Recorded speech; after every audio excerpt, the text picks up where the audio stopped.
Hello everyone, কেমন আছো তোমরা? আশা করছি ভালো আছো। সিম্পল হারমোনিক মোশনের এই লেকচার সিরিজ তোমাদের খুব হেল্প করছে।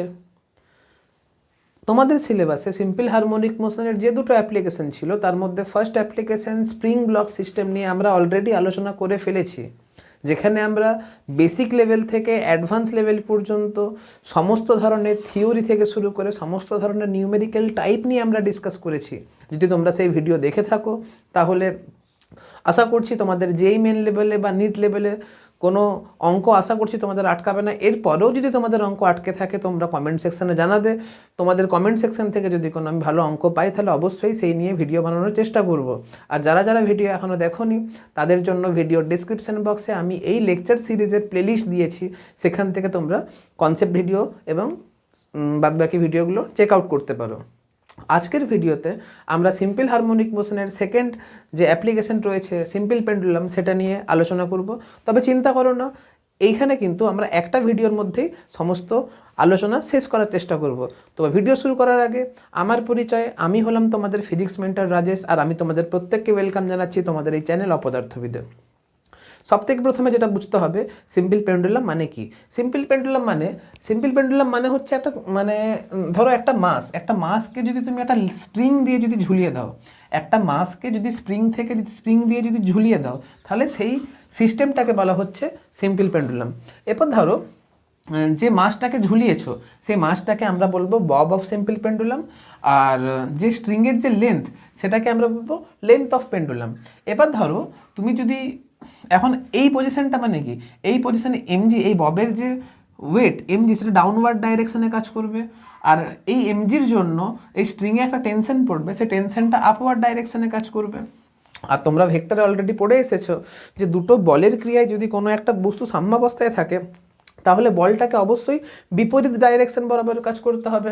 আর এখানে টেনশন আর এমজি বিপরীত ডাইরেকশন বরাবর কাজ করার জন্য এখানে নেট ফোর্স জিরো হচ্ছে, আর নেট ফোর্স জিরো হওয়ার জন্য এই পজিশনটাই কি হচ্ছে, এই পজিশনটাই তোমার হচ্ছে মিন পজিশন বা ইকুইলিব্রিয়াম পজিশন। এরপর এই পজিশন থেকে তুমি যদি ববটাকে হালকা সরিয়ে ছেড়ে দাও তাহলে কি হবে, ববটা দুলতে থাকবে। আর এটাই হচ্ছে এইভাবে দুলতে থাকবে। আর তোমরা ছোটোবেলায় পার্কে গিয়ে দেখেছো, পার্কে দোলনাও সেম নিয়ম মেনে দুলতে থাকে। এখন দেখো ঘটনাটা কেন দুলতে থাকে এটা তোমাকে বুঝতে হবে। যখন তুমি সামান্য অ্যাঙ্গেল করে মিন পজিশন থেকে ববটাকে সামান্য অ্যাঙ্গেল করে যখন সরিয়ে ছেড়ে দিচ্ছ তখন এমজি কোন দিক বরাবর কাজ করছে, এমজি কাজ করছে ভার্টিক্যাল ডাউনওয়ার্ড ডাইরেকশন বরাবর, এমজি কাজ করছে ভার্টিক্যাল ডাউনওয়ার্ড ডাইরেকশন বরাবর। টেনশন অন স্ট্রিং টি কোন দিকে কাজ করছে, টি কাজ করছে along the length of the string. এখন দেখো দুটো ফোর্স কি একই ক্রিয়ারেখা বরাবর কাজ করছে, অপোজিট ডাইরেকশন বরাবর তো কাজ করছে না, একটা অ্যাঙ্গেল মেনে কাজ করছে। আর যখন একটা অ্যাঙ্গেল মেনে কাজ করছে তখন স্বাভাবিক নেট ফোর্স তো জিরো হচ্ছে না, আর নেট ফোর্স জিরো না হওয়ার জন্য বস্তুটা কিন্তু দুলতে শুরু করছে। এবারে যেহেতু বস্তুটা এখানে এতক্ষণ ধরে সিম্পল হারমোনিক মোশন একটা লাইন বরাবর এক্সিকিউট করছিল আর কি, একটা লাইন বরাবর সিম্পল হারমোনিক মোশন হচ্ছিল, কিন্তু সিম্পল পেন্ডুলামের ক্ষেত্রে একটা অ্যাঙ্গেল বরাবর দুলতে থাকে আর কি। ধরো না এই অ্যাঙ্গেলটা ধরো 5 ডিগ্রি, একদম এক্সট্রিম পজিশনে অ্যাঙ্গেল 5 ডিগ্রি, দিয়ে যখন আসছে তখন অ্যাঙ্গেলের মানটা কমে কমে মিন পজিশনে জিরো হচ্ছে, দিয়ে ওইদিকে আবার 5 ডিগ্রি হচ্ছে, দিয়ে 5 ডিগ্রি থেকে কমে কমে আবার জিরো হচ্ছে। তাহলে এই ম্যানারে সিম্পল পেন্ডুলাম কিন্তু সিম্পল হারমোনিক মোশন এক্সিকিউট করে। কিন্তু এক্স্যাক্টলি তার ম্যাথামেটিক্যাল ইকুয়েশনটা কীরকম হয়, তার টাইম পিরিয়ড কী করে হয়, সেই ক্যালকুলেশন কিন্তু আমরা এখন আলোচনা করব, ঠিক আছে। এখন ধরো আর একটা কথা বলে দিই, আমরা যে সিম্পল হারমোনিক মোশনগুলো এতক্ষণ পর্যন্ত পড়ে এসেছি সেটা কিন্তু লিনিয়ার এসেছে, অর্থাৎ সেখানে ফোর্স এবং ডিসপ্লেসমেন্টের আলোচনা হচ্ছিল। কিন্তু যেহেতু এখানে একটা লাইন বরাবর সিম্পল হারমোনিক মোশন এক্সিকিউট করছে না, এইখানে কিন্তু রোটেশনের ব্যাপারটা আসছে, তাহলে এখানে ডিসপ্লেসমেন্টটাকে রিপ্লেস করব অ্যাঙ্গুলার ডিসপ্লেসমেন্ট দিয়ে, আর ফোর্সটাকে রিপ্লেস করব টর্ক দিয়ে। এখন তোমাকে যেহেতু এখানে টর্কের আলোচনা হবে তাই জন্য আগে টর্ক মানে কি তোমাকে বুঝতে হবে।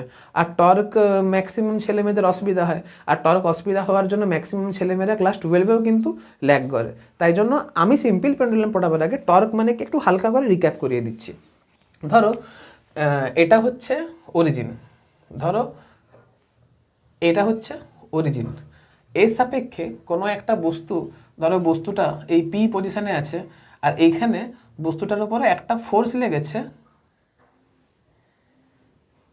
এই ডাইরেকশন বরাবর বস্তুর উপর একটা ফোর্স লেগেছে। দেখাচ্ছি, দাঁড়াও। ধরো এই পয়েন্ট বরাবর বস্তুটাকে ফিক্সড করে রেখেছি। আমি যদি ফোর্সটাকে এই ডাইরেকশন বরাবর লাগাই, ফোর্সটাকে যদি আমি এই ডাইরেকশন বরাবর লাগাই, তাহলে স্বাভাবিক বস্তুটা কি হবে? বস্তুটা ঘুরবে। এবার তুমি বলবে স্যার বস্তুটা তো এই দিক বরাবর যেতে পারে। হ্যাঁ যেতে পারে, কিন্তু যেহেতু বস্তুটাকে আমি এই পয়েন্টে ফিক্সড করে রেখেছি, তাহলে বস্তুটার ওপরে এই ডাইরেকশন বরাবর ফোর্স লাগার জন্য বস্তুটা ঘুরছে। এখন ঘুরলেই কি হয়? টর্ক কাজ করে। টর্কের এক্সপ্রেশন কত হয়? টর্কের expression tau is equal to কত হয়? R vector cross F vector. এখন তোমাকে এটা কিভাবে হচ্ছে সেটা একটু বলেই দিই, না হলে তোমাদের টর্কটা যদি আলোচনা হয়ে যায় তাহলে আমার মনে হয় তোমাদের সুবিধা হবে। দেখো টর্ক মানে কি, দেখো ফোর্সটা যত বেশি লাগবে বস্তু তত বেশি ঘুরবে, অর্থাৎ torque tau is directly proportional to কী হবে? এফ হবে। এবার তুমি লক্ষ্য করে দেখো, তুমি সাইকেলের রেঞ্জ দেখেছো তো? সাইকেলের রেঞ্জ দেখেছো আর ট্রাকের রেঞ্জ দেখেছো। সাইকেলের রেঞ্জটা কি করা হয়? ছোট করা হয়, আর ট্রাকের রেঞ্জটা কি করা হয়? বড় করা হয়। যদি সাইকেলের রেঞ্জ নাও, ধরো তুমি একটা এক্সাম্পল ধরো, ধরো একটা পেন রয়েছে, আমি রেঞ্জটা দিয়ে ভালো বুঝতে পারবে না, তুমি এইখানে দেখো। ফোর্সটাকে যদি এই পয়েন্টে লাগাই তাহলে বস্তুর মধ্যে ঘোরার টেন্ডেন্সি বেশি হবে না? এই পেনের জায়গায় আমি যদি এই রডটা ইউজ করছি, ধরো আমি এই রডটা ইউজ করছি, ভালো বুঝতে পারবে। ফোর্সটা যদি এই পয়েন্টে লাগাই তাহলে বস্তুটা ভালো করে ঘুরবে না? ফোর্সটা যদি সেম ফোর্স যদি এই পয়েন্টে লাগাই তাহলে বস্তুটা ভালো করে ঘুরবে? ইমাজিন করে দেখো। অবশ্যই ফোর্সটাকে যদি এই পয়েন্টে লাগাও তাহলে সেম ফোর্স একবার এই পয়েন্টে লাগাও, একবার এই পয়েন্টে লাগাও, যদি ফোর্সটাকে তুমি এই পয়েন্টে লাগাও তাহলে বস্তুর মধ্যে ঘোরার টেন্ডেন্সি বেশি তৈরি হবে। তার মানে কি, যত বেশি দূরে তুমি ফোর্স লাগাচ্ছ বস্তুর মধ্যে ঘোরার টেন্ডেন্সি তত বেশি তৈরি হচ্ছে। অর্থাৎ টর্ক ডাইরেক্টলি কার সঙ্গে সমানুপাতিক হবে? টর্ক ডাইরেক্টলি আর এর সঙ্গে সমানুপাতিক হবে। টর্ক ইজ ডাইরেক্টলি সমানুপাতিক আর। এবারে নেক্সট দেখো, ধরো এটা হচ্ছে দূরত্ব আর। আমি যদি ফোর্সটাকে এই ডাইরেকশন বরাবর লাগাই তাহলে বস্তুটা কি জীবনে ঘুরবে না। ফোর্সটাকে যদি আমি এই ডাইরেকশন বরাবর লাগাই, ফোর্সটাকে যদি আমি এই ডাইরেকশন বরাবর লাগাই, তাহলে কি বস্তু ঘুরবে? অ্যান্সারটা হচ্ছে না, ঘুরবে না। তাহলে বস্তুটার উপর ফোর্সটা যদি আমি এই ডাইরেকশন বরাবর লাগাই তাহলে কিন্তু বস্তুটা কিন্তু ঘুরবে। তার মানে ধরো আবার এটা হচ্ছে একটা অরিজিন, এইখানে এই বিন্দুতে ফোর্সটা লাগিয়েছি, তাহলে এটা হচ্ছে আমার আর ভেক্টর। আর ভেক্টর মানে কি? যে বিন্দুতে ফোর্স লাগানো হচ্ছে সেই বিন্দুর পজিশন ভেক্টর কার সাপেক্ষে? না যার সাপেক্ষে বস্তু ঘুরছে। এই কথাটা কিন্তু মাথায় ঢুকিয়ে রাখো, কারণ এটা ছেলেমেয়েরা ভুল করে আর এই জন্য ছেলেমেয়েরা টর্ক বুঝতে পারে না। আর মানে কি? What is the meaning of r? R মানে হচ্ছে যে বিন্দুতে ফোর্স লাগছে তার পজিশন ভেক্টর কার সাপেক্ষে? না যার সাপেক্ষে বস্তু রোটেট করছে। তাহলে আর মানে কি বোঝা গেছে? ধরো ফোর্সটা এই ডাইরেকশন বরাবর লাগছে, তাহলে লক্ষ্য করে দেখো ফোর্সের দুটো কম্পোনেন্ট, একটা কম্পোনেন্ট হচ্ছে এইটা এফ প্যারালাল, আর একটা কম্পোনেন্ট হচ্ছে, দাঁড়াও, আর একটা কম্পোনেন্ট হচ্ছে এফ পারপেন্ডিকুলার।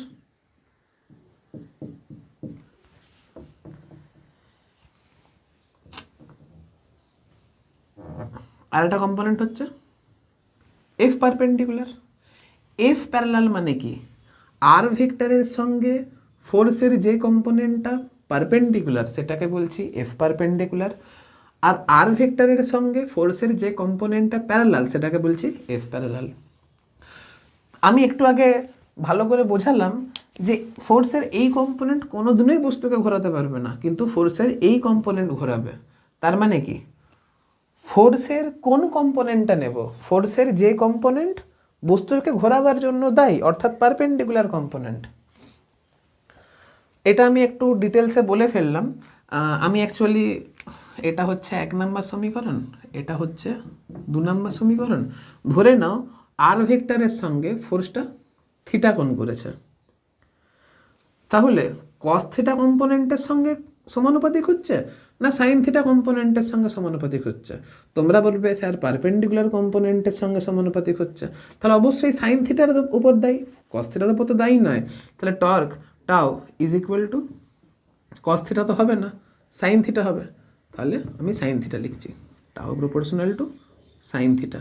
তোমরা এভাবেও বুঝতে পারো, যদি ফোর্স আর রেডিয়াস ভেক্টরের মধ্যে অ্যাঙ্গেলটা যদি 0 ডিগ্রি হয়, যদি ফোর্সটা এই ডাইরেকশন বরাবর কাজ করতো, তাহলে বস্তু ঘুরতো না, সেই ক্ষেত্রে টর্ক ইজ ইকুয়াল টু 0 হতো। কিন্তু যদি ফোর্সটা রেডিয়াস ভেক্টরের সঙ্গে পারপেন্ডিকুলার ডাইরেকশনে কাজ করতো, সেক্ষেত্রে কিন্তু টর্কটা ম্যাক্সিমাম লাগতো। তাহলে theta is equal to 90 degree হলে ম্যাক্সিমাম হচ্ছে, আর theta is equal to 0 degree হলে মিনিমাম হচ্ছে। এবার তোমরা বলো কোন ক্ষেত্রে মানে থিটা ইজ ইকুয়াল টু 0 হলে কোন ক্ষেত্রে মিনিমাম অর্থাৎ 0 হয়, আর 90 ডিগ্রি হলে কোন ক্ষেত্রে ম্যাক্সিমাম অর্থাৎ 1 হয়? সেটা শুধুমাত্র সাইন থিটার জন্য প্রযোজ্য। তাহলে তাই জন্য টাও প্রপোর্শনাল টু সাইন থিটা, এটাকে আমি 3 নাম্বার ইকুয়েশন লিখতে পারি।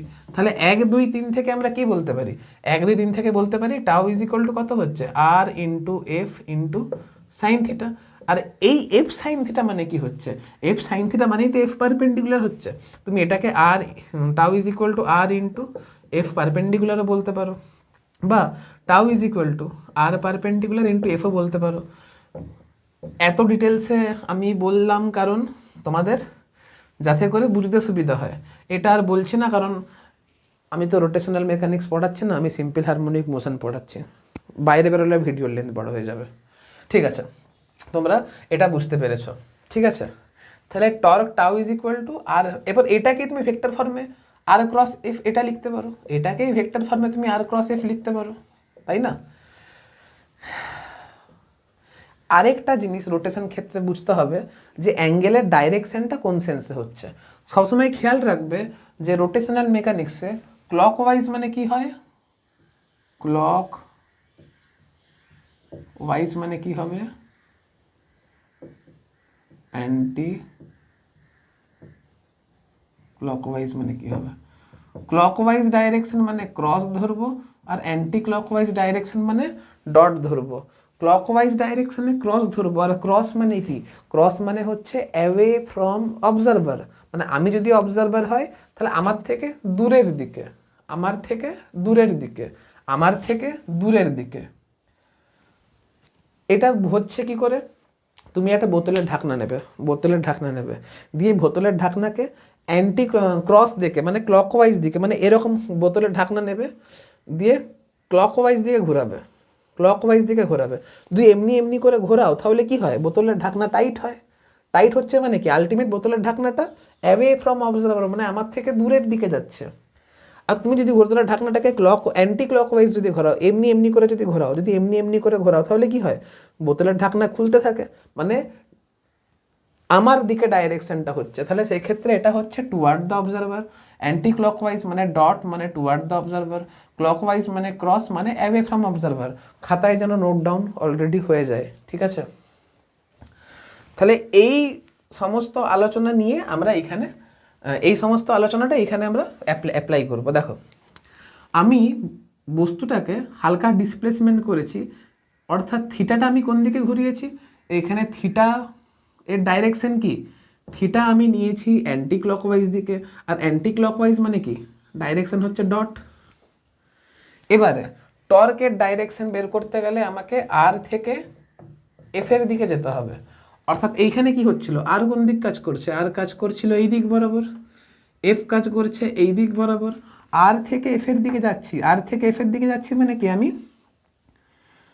অ্যান্টি ক্লকওয়াইজ দিকে যাচ্ছি, মানে আমার ডট হচ্ছে।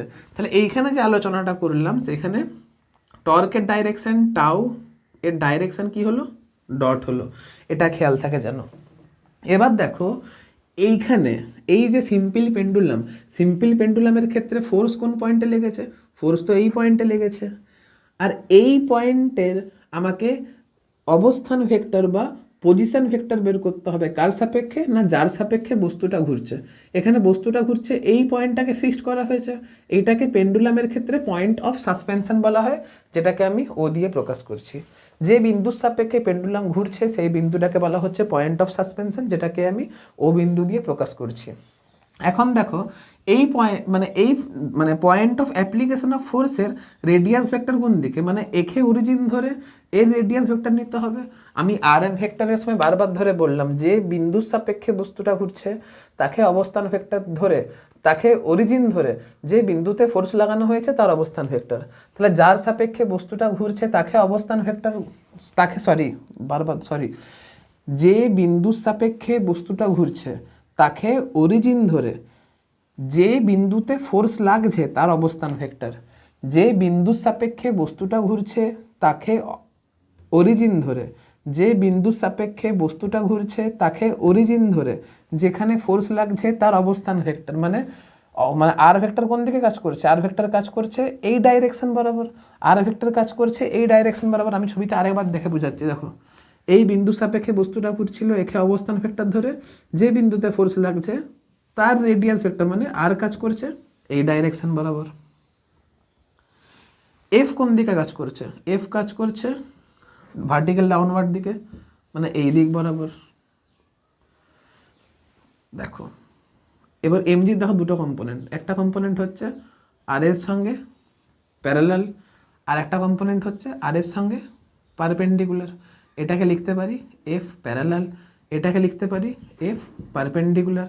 এটার যদি থিটা হয় তাহলে এটাও আমার থিটা হবে। তাহলে আর কাজ করছে এই দিক বরাবর, এফ কাজ করছে এই দিক বরাবর। তাহলে আর থেকে এফের দিকে, আর থেকে এফের দিকে যদি যাই তাহলে আমাকে কোন দিক যেতে হচ্ছে, ক্লকওয়াইজ যেতে হচ্ছে। তাহলে এইখানে টর্কের ডাইরেকশন কি হচ্ছে, এইখানে টর্কের direction tau is equal to clockwise, তো টর্কের ডাইরেকশন হচ্ছে ক্রস, টর্কের ডাইরেকশন হচ্ছে ক্রস। তাহলে টর্ক আর থিটা অপোজিট দিকে কাজ করছে। একজন কাজ করছে টুয়ার্ড দ্য অবজারভার, আর একজন কাজ করছে অ্যাওয়ে ফ্রম অবজারভার, মানে একজন দর্শকের দিকে কাজ করছে, একজন দর্শক থেকে বিপরীত দিকে মানে দর্শক থেকে দূরের দিকে সরে যাচ্ছে। তাহলে এখানে অপোজিট ডাইরেকশনে কাজ করছে, তাই জন্য অপোজিট সেন্সটাকে মেনটেন করার জন্য আমি নেগেটিভ সাইন দেব। যখন লিনিয়ার সিম্পল হারমোনিক মোশন পড়েছিলাম সেখানে ফোর্স আর ডিসপ্লেসমেন্ট কিন্তু অপোজিট ডাইরেকশনে কাজ করছিল, আর অপোজিট ডাইরেকশনে কাজ করছিল বলেই তো F is equal to minus K x লিখেছিলাম। এবারে দেখো এখানে টর্ক ইজ ইকুয়াল টু কত হবে, এখানে টর্ক ইজ ইকুয়াল টু হবে, দাঁড়াও এটা তো পুরো রাফ ছিল তাই জন্য এটাকে আমি একটা আলাদা সেকশনে করে ভাগ দিয়ে দিচ্ছি। দাঁড়াও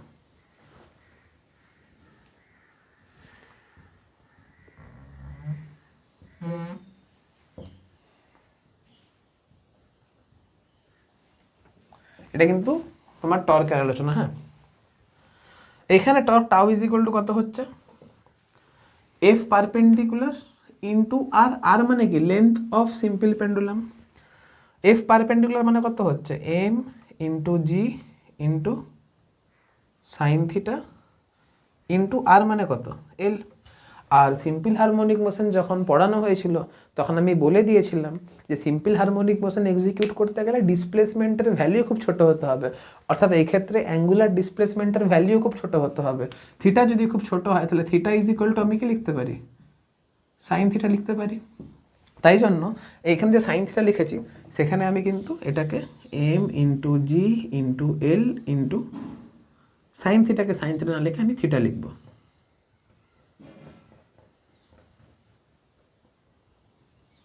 এবার দেখো torque tau is equal to minus M G L theta.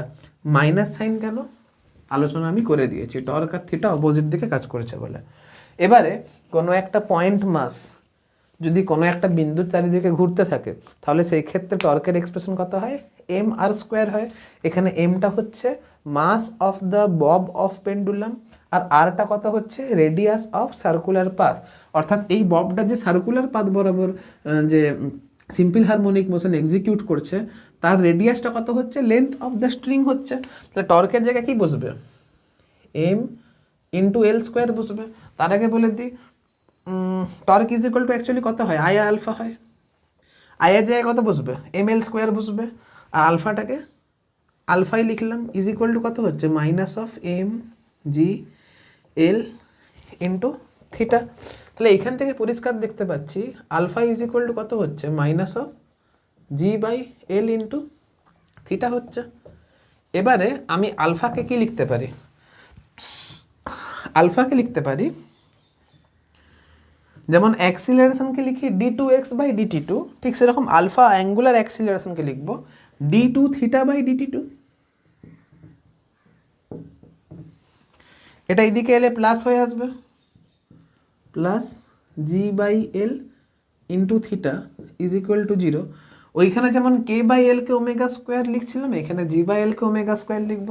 তাহলে d2θ/dt2 plus omega square theta is equal to 0, যেখানে ওমেগাটাকে বলা হচ্ছে অ্যাঙ্গুলার ফ্রিকোয়েন্সি, আর ওমেগার মান কত হবে, ওমেগা ইজ ইকুয়াল টু হবে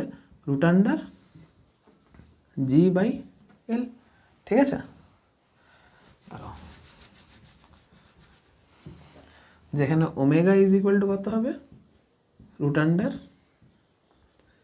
√g/l। আর time period t is equal to কত হবে, t is equal to 2π/ω is equal to কত হবে, 2π√L/g। তাহলে এখান থেকে বুঝতে পারলাম যে কোনো একটা সিম্পল পেন্ডুলামের জন্য টাইম পিরিয়ড টি কার উপর ডিপেন্ড করে, লেন্থ অফ পেন্ডুলাম, অর্থাৎ এখানে লেন্থ অফ স্ট্রিং, আর জি মানে কি, অ্যাক্সিলারেশন ডিউ টু গ্র্যাভিটি। তাহলে মাস আমার যাই হোক না কেন, এই ববের মাস যদি, তার মানে ধরো আমি যদি দোলনায় দুলি, আমার মাস বেশি, তাহলে আমার ক্ষেত্রেও কোনো একটা স্পেসিফিক দোলনার জন্য টাইম পিরিয়ড যা হবে, তোমরা যদি দোলো তাহলে তোমার ক্ষেত্রেও কিন্তু ওই স্পেসিফিক দোলনার জন্য টাইম পিরিয়ড তাই হবে। অর্থাৎ মাসের উপর কিন্তু সিম্পল পেন্ডুলামের টাইম পিরিয়ড ডিপেন্ড করে না। অর্থাৎ একজন হালকা ব্যক্তি যদি বসেন আর একজন ভারী ব্যক্তি যদি বসেন, তাহলে কিন্তু টাইম পিরিয়ডের মানের কোনো পরিবর্তন হবে না। কেন? কারণ টাইম পিরিয়ড মাসের উপর ডিপেন্ড করে না, টাইম পিরিয়ড শুধুমাত্র লেন্থ অফ পেন্ডুলামের উপর ডিপেন্ড করে, আর অ্যাক্সেলারেশন ডিউ টু গ্র্যাভিটির উপরে ডিপেন্ড করে। এবার এল এর মান আর জি এর মান কোন ক্ষেত্রে কত হবে সেটা আমি এরপরে আলোচনা করছি, আপাতত এতটা নোট ডাউন করো।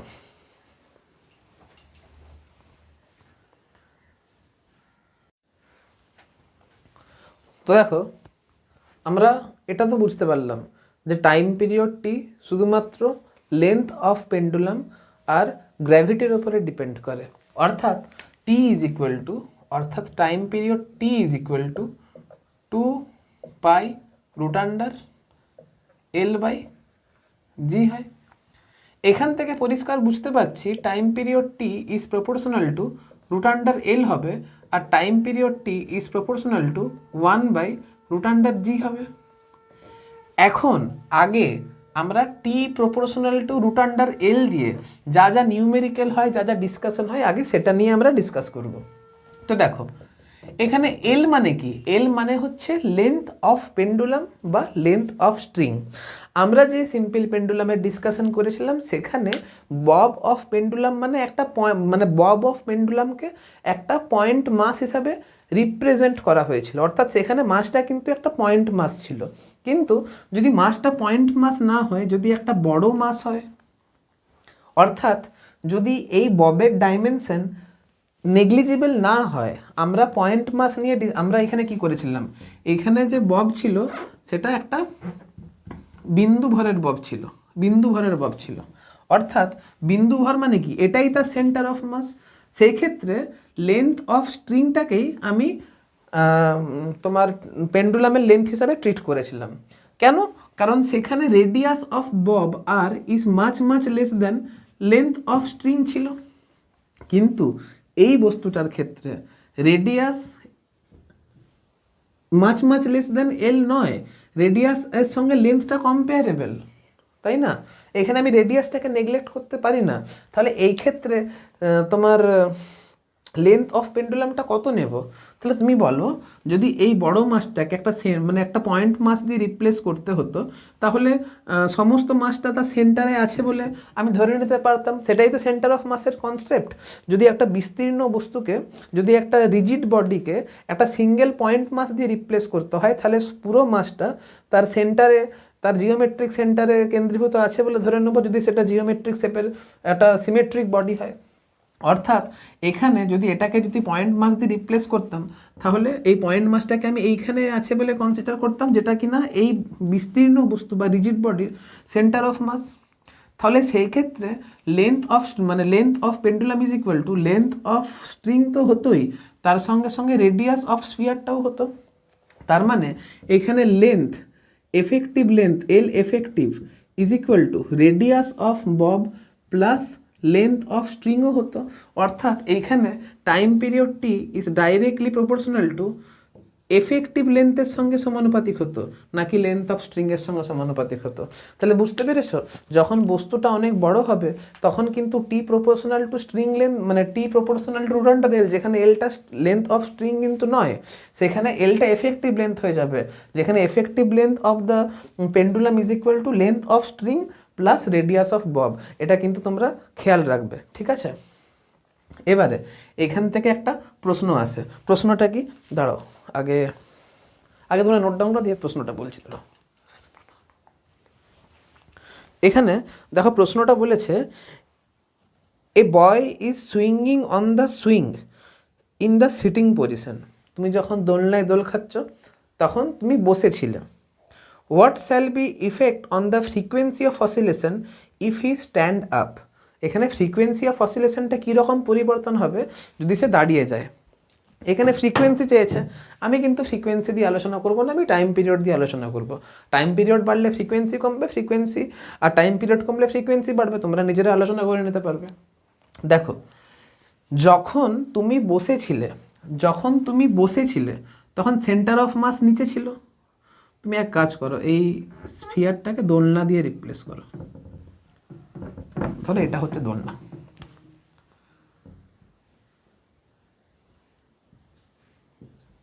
ধরো এটা হচ্ছে দোলনা। যখন তুমি বসেছিলে, যখন তুমি সিটিং পজিশনে ছিলে, ধরো এইখানটা লোক আছে, এখানে একটা বা ছেলে বসে আছে যে সিটিং পজিশনে আছে,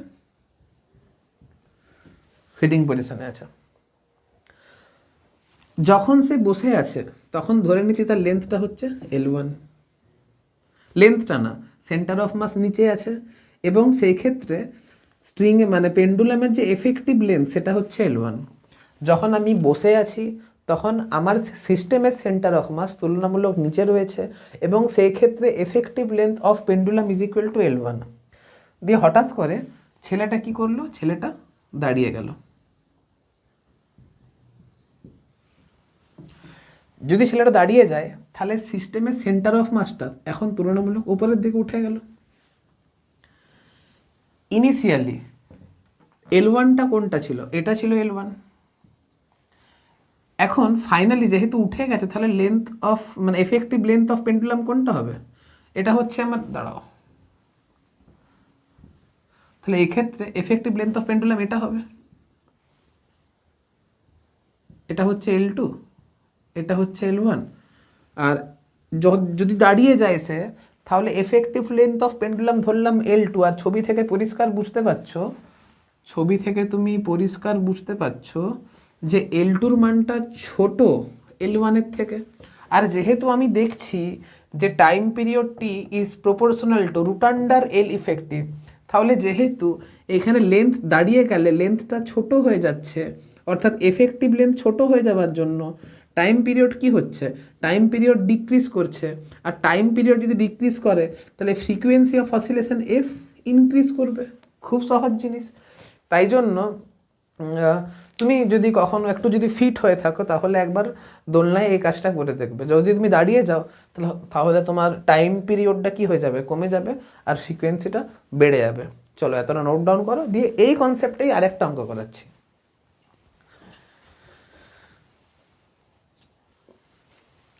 দেখো এবারে যে অঙ্কটা বলছে the bob of a simple pendulum is a হলো স্ফিয়ার ফিল্ড উইথ ওয়াটার। মানে এখানে ববটা হচ্ছে একটা ফাঁপা স্ফিয়ার, হলো স্ফিয়ার, যেটা কিনা জল দিয়ে ভর্তি আছে। Explain how will the period of oscillation change if the water begins to drain out of the hollow sphere through a small hole at the bottom. এবারে ধরো যদি ওই হলো স্ফিয়ারের নিচে বটমে যদি একটা ফুটো থাকে তাহলে স্বাভাবিক সেই ফুটো থেকে জলটা লিক করবে। আর যদি জলটা লিক করে তাহলে টাইম পিরিয়ডটা কীরকম এফেক্টেড হবে। তুমি ভাবো না, তুমি ভাবো যে একটা বেলুন নিয়েছো, বেলুনের ভেতরে জল ভরেছো, এবার বেলুনের মধ্যে হালকা একটা সেফটি পিন দিয়ে একটা ফুটো করে দিয়েছো। যদি ফুটো, তাহলে স্বাভাবিক ওই ফুটো দিয়ে কি হবে, জলটা প্রচুর স্পিডে বাইরের দিকে বেরোবে। তাহলে বলেছে যে তোমার টাইম পিরিয়ডটা কীরকমভাবে পরিবর্তন হবে। তোমরা ঘরে এই এক্সপেরিমেন্টটা করে দেখতে পারো।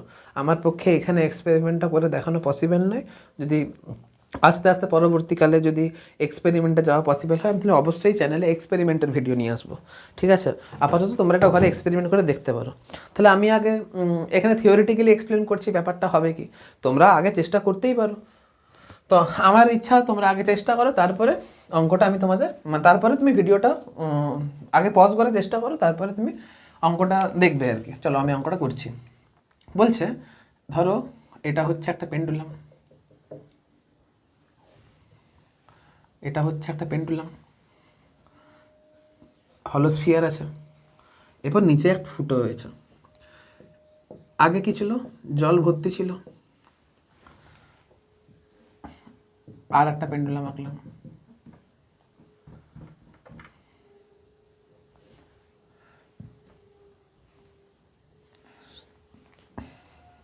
আর একটা পেন্ডুলাম আঁকলাম।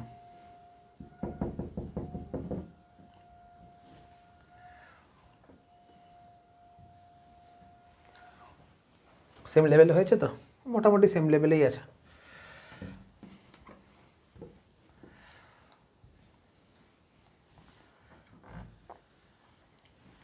দেখো এখানে জল পুরোপুরি ভর্তি আছে, এখানে জল অর্ধেকটা ভর্তি আছে, এখানে কিন্তু এমটি হয়ে গেছে।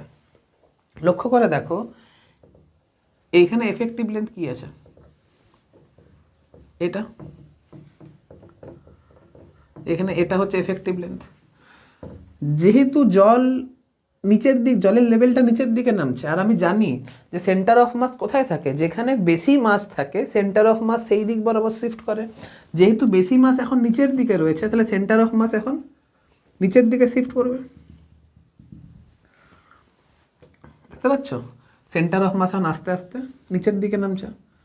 তাহলে এফেক্টিভ লেন্থ এটা হচ্ছে 1 নাম্বার আর এটা হচ্ছে 2 নাম্বার। যেহেতু এখানে এফেক্টিভ লেন্থ এল এফেক্টিভ কি হচ্ছে, ইনক্রিজ করছে, তাহলে টাইম পিরিয়ড কি হবে, ইনক্রিজ করবে। মানে এই ক্ষেত্রে পেন্ডুলাম আস্তে আস্তে দুলবে। ফাইনালি কি হবে, জল পুরো ফাঁকা হয়ে যাবে। জল যদি পুরো ফাঁকা হয়ে যায় তাহলে এফেক্টিভ আবার সেন্টার অফ মাসটা সেই কেন্দ্রেই থাকবে। আবার সেন্টার অফ মাস, ছবিটা একটু গন্ডগোল হয়েছে, তুমি বুঝে নাও। সেন্টার অফ মাস আবার কেন্দ্রে চলে আসবে, মানে আমি একটু উপরের দিকে এঁকে দিয়েছি আর কি। সেন্টার অফ মাস আবার কেন্দ্রে চলে আসবে।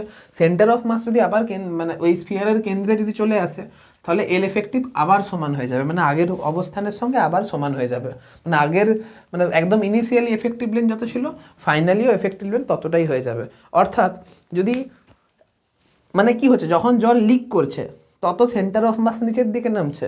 সেন্টার অফ মাস যদি নিচের দিকে নামে তাহলে এফেক্টিভ লেন্থ বাড়বে, এফেক্টিভ লেন্থ বাড়লে টাইম পিরিয়ড বাড়বে। ফাইনালি কী হবে, যখন জল পুরো ফাঁকা হয়ে যাবে তখন সেন্টার অফ মাস আবার মিডলে চলে আসবে। ইনিশিয়ালি এফেক্টিভ লেন্থ যা ছিল এখনও এফেক্টিভ লেন্থ তা হবে। টাইম পিরিয়ডটা আগের, মানে টাইম পিরিয়ডের ভ্যালু যখন ভর্তি ছিল তখন যা ছিল, ফাইনালিও টাইম পিরিয়ড ততই হয়ে যাবে। মানে টাইম পিরিয়ড প্রথমে ডিক্রিজ করবে, দিয়ে বেড়ে আবার ইনিশিয়াল ভ্যালুর সঙ্গে সমান হয়ে যাবে। বাস, খুব সহজ কনসেপ্ট। এখন টাইম পিরিয়ডের সঙ্গে এফেক্টিভ লেন্থের কি সম্পর্ক, এই নিয়ে দুটো অঙ্ক করলাম। এবারে লেন্থ থেকে এরর ক্যালকুলেশনের অঙ্ক আছে, সেটা পড়াবো, ঠিক আছে। আগে এটা নোট ডাউন করে দিয়ে করাচ্ছি।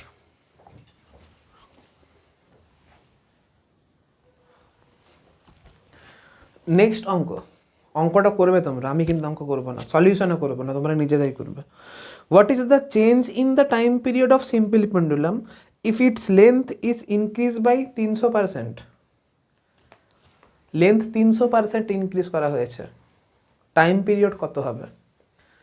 আমি অঙ্কটা শর্টে করবো, মুখে মুখে করবো। যদি বুঝতে পারো তো ভালো, না হলে তোমরা নিজেরা চেষ্টা করবে, এইটুকু বোঝার ক্ষমতা তোমাদের থাকা উচিত।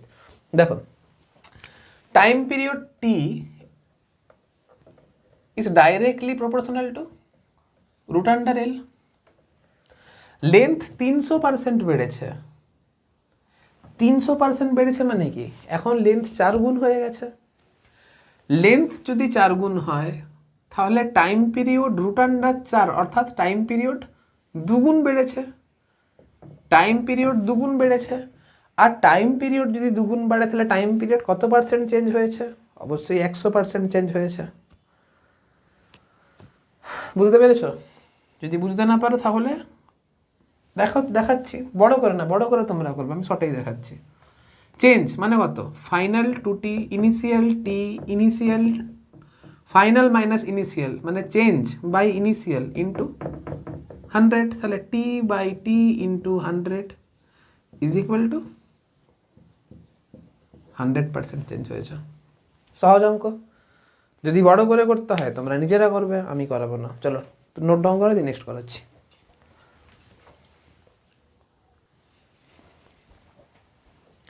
তাহলে দেখো লেন্থ থেকে যে অঙ্কগুলো আসে সেটা আমি করালাম। এবারে একটু রিভিশন করিয়ে দিই। দেখো লেন্থ থেকে যেগুলো দরকার সেগুলো রিভিশন করিয়ে দিই। বলছে the period and frequency of a simple pendulum depend only on the length of the string and acceleration due to gravity. হয়ে গেছে, বুঝতে পেরেছো? The period is independent of mass, এটাও পড়িয়েছি, বুঝতে পেরেছো? বলছে due to variation in length and gravity time period will change. অবশ্যই লেন্থ যদি চেঞ্জ করে তাহলে টাইম পিরিয়ড চেঞ্জ হবে, অঙ্কের মাধ্যমে করলাম আর ইকুয়েশন দিয়ে বুঝতেও পেরেছো। আর গ্র্যাভিটির চেঞ্জটা এখন আমি তোমাকে করাইনি। বলছে ইন সামার লেন্থ ইনক্রিজেস। অবশ্যই যদি স্ট্রিংটা যদি মেটাল দিয়ে তৈরি হয় তাহলে ধরো ধরো সিস্টেমটা যদি মেটাল দিয়ে তৈরি হয় তাহলে টেম্পারেচার যদি বাড়ে তাহলে লেন্থ অফ স্ট্রিং কী হবে? বাড়বে। আর লেন্থ অফ স্ট্রিং বাড়লে টাইম পিরিয়ড বাড়বে। টাইম পিরিয়ড বাড়ছে মানে কি, দুলতে পেন্ডুলামের বেশি সময় লাগবে। আর যদি পেন্ডুলামের দুলতে যদি বেশি সময় লাগে তাহলে ঘড়ি স্লো যাবে, স্বাভাবিক। আগে স্পিডে দুলছিল মানে ঘড়ি ফাস্ট যাবে। আর যদি আস্তে আস্তে দুলে তাহলে টাইম পিরিয়ড কমবে, তাহলে টাইম পিরিয়ড কমলে কী হবে? ঘড়ি স্লো চলবে। অন্যদিকে উইন্টারে কি হচ্ছে, টেম্পারেচার কমে যাওয়ার জন্য লেন্থটা ডিক্রিজ করছে। লেন্থ যদি ডিক্রিজ করে তাহলে টাইম পিরিয়ড ডিক্রিজ করবে। আর টাইম পিরিয়ড ডিক্রিজ করছে মানে কি, দুলতে কম সময় লাগবে। আর দুলতে কম সময় লাগলে ঘড়ি কি হবে? ঘড়ি ফাস্ট যাবে। আশা করছি বুঝতে পেরেছ। তো দেখো এবারে যেটা করব সেটা হচ্ছে মানে এর আগের যে অঙ্কটা করলাম সেখানে লেন্থটা 300% চেঞ্জ করেছিলাম। এবার যদি লেন্থটা যদি 300% চেঞ্জ না করে যদি চেঞ্জটা খুব অল্প করি, যদি চেঞ্জটা যদি 5%-এর যদি কম হয়, সেটা লেন্থের চেঞ্জটা যদি 5%-এর যদি কম হয় আর গ্র্যাভিটির চেঞ্জ যদি 5%-এর কম হয়, তাহলে তুমি কীভাবে অঙ্কগুলো ডিল করবে? সেখানে আবার সেই এরর ক্যালকুলেশনের কনসেপ্ট লাগবে, যেটা তোমাদের ফার্স্ট চ্যাপ্টারে রয়েছে।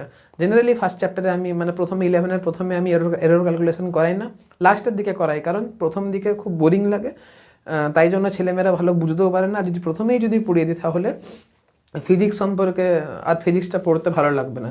তাই জন্য অ্যাকচুয়াল এখন সিলেবাসে দেওয়া আছে সেটা আলাদা কথা, কিন্তু নিয়ম সব শেষ হলে করানোর। তো আমি এখন একটু এরর ক্যালকুলেশন করে দেখাচ্ছি যে টাইম পিরিয়ডটা কীভাবে চেঞ্জ হবে যদি লেন্থ আর গ্র্যাভিটি 5%-এর কম যদি চেঞ্জ হয়। দেখো টাইম পিরিয়ড টি, তাহলে প্রথম কথা বুঝতে হবে time period T is proportional to root under L by root under g. তাহলে এটাকে কোনো একটা মানে তাহলে time period T is equal to কোনো একটা কনস্ট্যান্ট আসবে দিয়ে root under L by root under g. কনস্ট্যান্টের মান তোমরা প্রত্যেকেই জানো 2 pi root under L by g হয়। ঠিক আছে, তো এটা 2 পাই ধরো না, ছাড়ো 2 পাই ধরো, 2 পাই। এক কাজ করো এবারে লগ নিয়ে নাও, log T is equal to log 2 pi, তারপরে এখানে আসবে plus half of log L. এবার কি কোথা থেকে হাফ এলো সেটা বলছি না, লগ থেকে তোমার এটুকু বোঝা উচিত, minus half of log g. দেখো না 2 আমরা কি জানি, log A B by C is equal to কত হবে? Log A plus log B plus plus কেন, ভাগ থাকলে মাইনাস হয়ে যায়, মাইনাস লগ সি, তো log plus log root L হবে, আর যেহেতু এইখানে বাইয়ে আছে তাহলে এটা হবে মাইনাস লগ রুট জি। আবার তোমরা জানো log A to the power M is equal to হচ্ছে এম ইন্টু লগ এ, এটাও তোমরা জানো।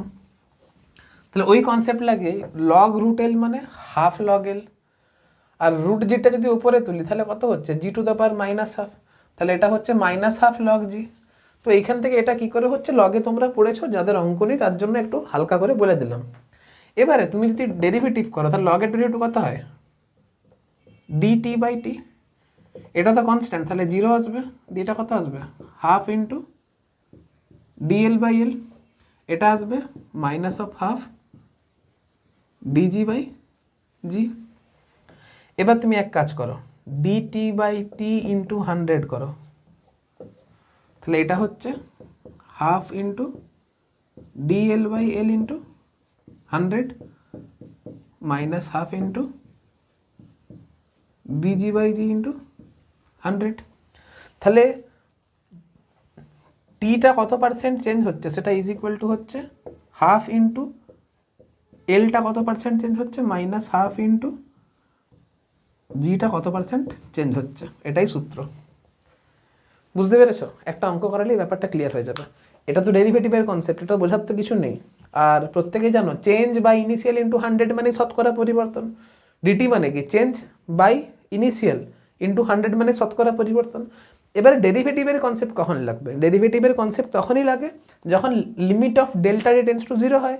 তোমরা ডেরিভেটিভের ক্লাস 11-এ রয়েছে ডেল্টা ওয়াই বাই ডেল্টা এক্সকে ডিওয়াই বাই ডিএক্স তখনই লিখতে পারবো যখন লিমিট ধরো delta y by delta x এইটাকে ডিওয়াই বাই ডিএক্স তখনই লিখতে পারবো যখন ডেল্টা এক্সের পরিবর্তনটা জিরোর কাছাকাছি হবে, অর্থাৎ এক্সের পরিবর্তনটা খুব ছোট হবে।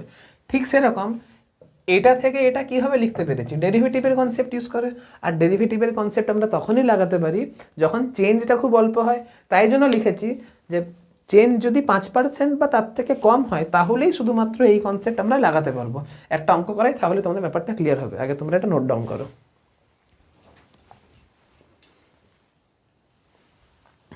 তো দেখো আগের কনসেপ্ট থেকে অঙ্ক বলছে if length of simple pendulum is increase by 3% and gravity is decrease by 5%, then what is the change in its time period. দেখলে কত ভালো অঙ্ক। ভালো অঙ্ক মানে কি সহজ অঙ্ক। এইমাত্র করলাম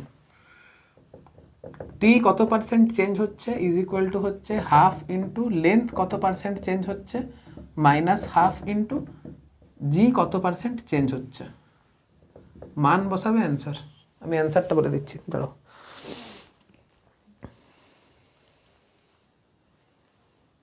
অ্যান্সারটা আসছে তোমার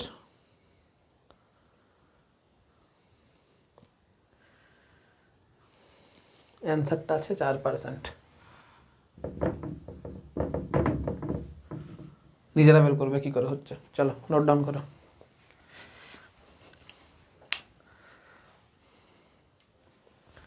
যাদের অ্যান্সার মিলেনি চেষ্টা করো পারোনি তাদের বলে দিচ্ছি দেখো লেন্থ ইনক্রিজ করেছে মানে 3% ইনক্রিজ করেছে মানে এটা কত হচ্ছে +3, তাহলে 3/2%। এইখানে জিটা 5% ডিক্রিজ করেছে মানে -1/2, ডিক্রিজ করেছে মানে কত -5%, তাহলে এটা কত হচ্ছে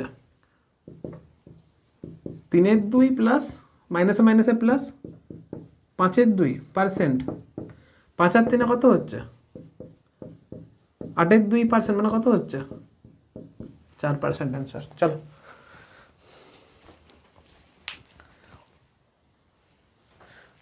এবারে দেখো আমরা টি প্রপোর্শনাল টু রুট আন্ডার এল দিয়ে সমস্ত ডিসকাশন করলাম।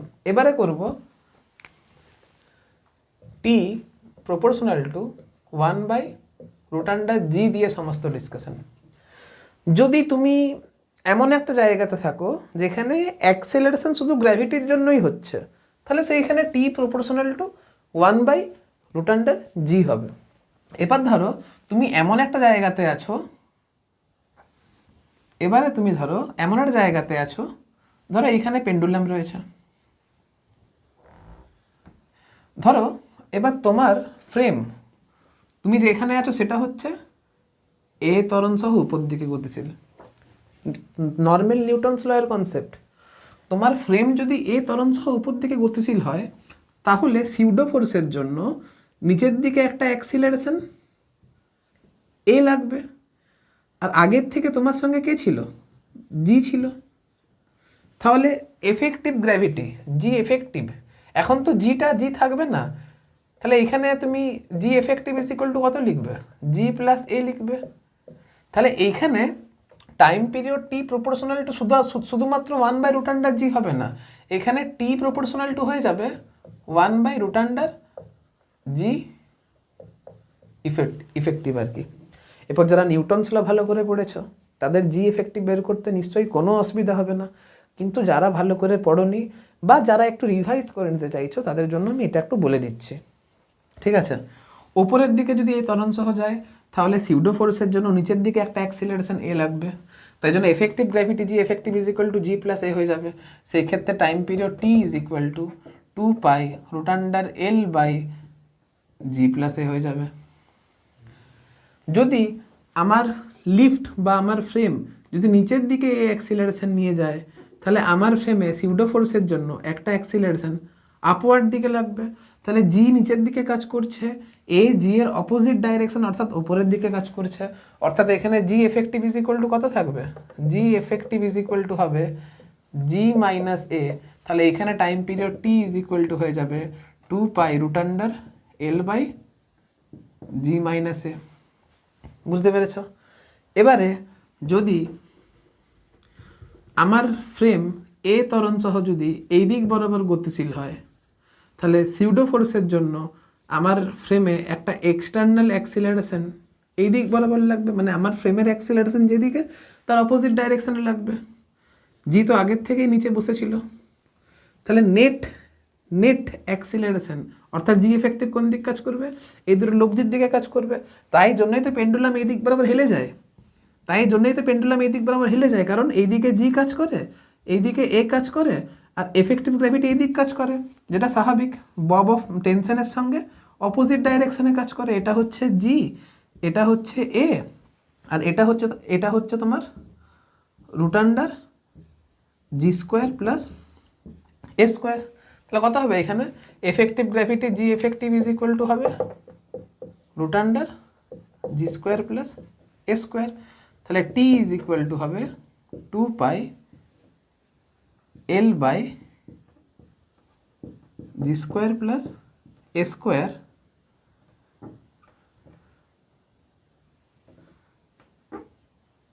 জি² প্লাস এ² whole to the power half, তার হাফ, বা রুটও করে দিতে পারো এটাকে, তুমি এটাকে রুটও করে দিতে পারো, কোনো অসুবিধা নেই।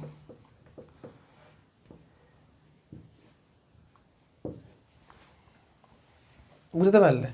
এবার এইখান থেকে তোমার একটা প্রবলেম আসতে পারে, যদি তুমি ধরো তুমি একটা এরকম রাস্তাতে বাঁক নিচ্ছ, গাড়িতে আছো, তোমার গাড়ির এরকম একটা রাস্তাতে বাঁক নিচ্ছে, ঠিক আছে। তাহলে এইখানে তাহলে স্বাভাবিক তুমি বাঁক নিচ্ছ এই দিকে, তার মানে তোমার গাড়ি বৃত্তাকার পথে মুভ করছে বলে গাড়ির উপর ত্বরণ, মানে স্বাভাবিক গাড়িকে বৃত্তাকার পথে মুভ করতে গেলে বৃত্তাকার পথের কেন্দ্রের দিকে একটা ত্বরণ কাজ করাতে হবে, যেটাকে অভিকেন্দ্র ত্বরণ বলে। আর যদি আমি চলন্ত গাড়ির মধ্যে বসে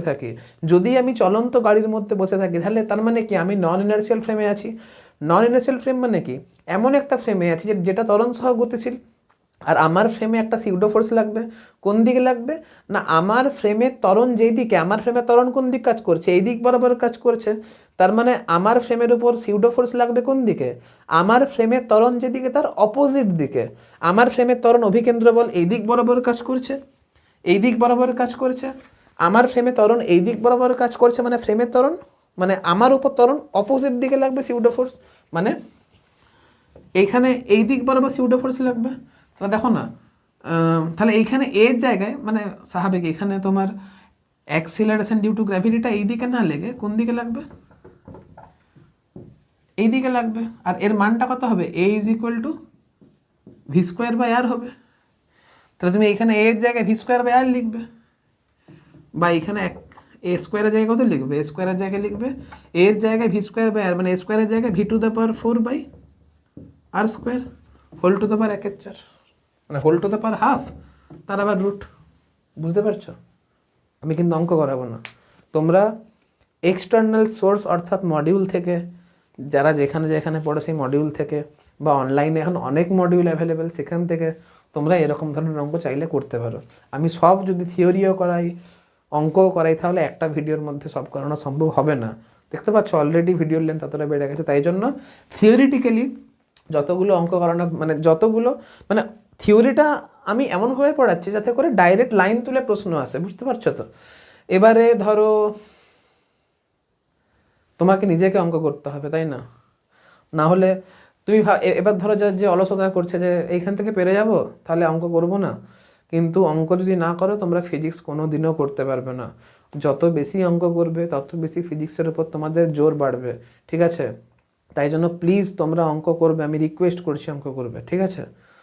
আর অঙ্ক যদি না পারো তাহলে বললাম কমেন্ট করবে, যদি দেখি সেরকম ভালো অঙ্ক হয় যেটা আমার করানোর বাইরে আছে, বা তোমরা করবে, আমি চেষ্টা করব তোমাদেরকে রিপ্লাই করে দেওয়ার, ঠিক আছে? চলো এতটা নোট ডাউন করা দিয়ে, আরও এরকম টাইপ আছে আমি বলছি আর কি।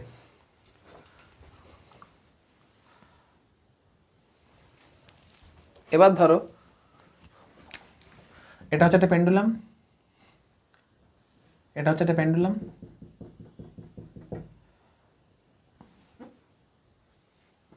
এর মাস তো এম আছে, তার সঙ্গে সঙ্গে এখানে কিউ চার্জ দিয়ে দেওয়া হলো। অবশ্যই চার্জের নেচারটা হচ্ছে পজিটিভ। এবারে তুমি এইখান থেকে একটা ইলেকট্রিক ফিল্ড নিচের দিক বরাবর ই অ্যাপ্লাই করে দিলে, তুমি নিচের দিক বরাবর একটা ইলেকট্রিক ফিল্ড ই অ্যাপ্লাই করে দিলে, তাহলে এই ববটা আগে তো এমজি ফোর্স এক্সপিরিয়েন্স করছিলই, তার সঙ্গে সঙ্গে কিউ চার্জ দেওয়ার জন্য একটা অ্যাডিশনাল ফোর্স, ইলেকট্রোস্ট্যাটিক ফোর্স কত এক্সপিরিয়েন্স করবে, কিউই। এই কিউইটা কথা থেকে হলো তোমরা ক্লাস 10-এ পড়ে এসেছো যে কিউ আধানকে যদি এই তড়িৎ ক্ষেত্রতে রেখে দেওয়া হয় তাহলে সেটা যে ফোর্স এক্সপিরিয়েন্স করে সেটা হচ্ছে F is equal to qE. তাহলে এই ক্ষেত্রে net force F net is equal to কত হচ্ছে, এমজি প্লাস কিউই। এফ নেটকে লিখতে পারি m into g effective is equal to mg plus kiwi.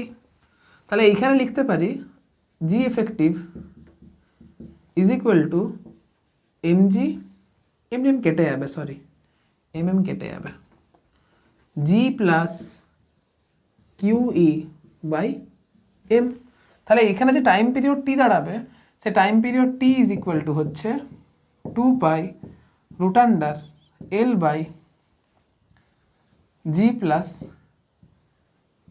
Kiwi by M. যদি ইলেকট্রিক ফিল্ড, এই যে এই ইলেকট্রিক ফিল্ডটা,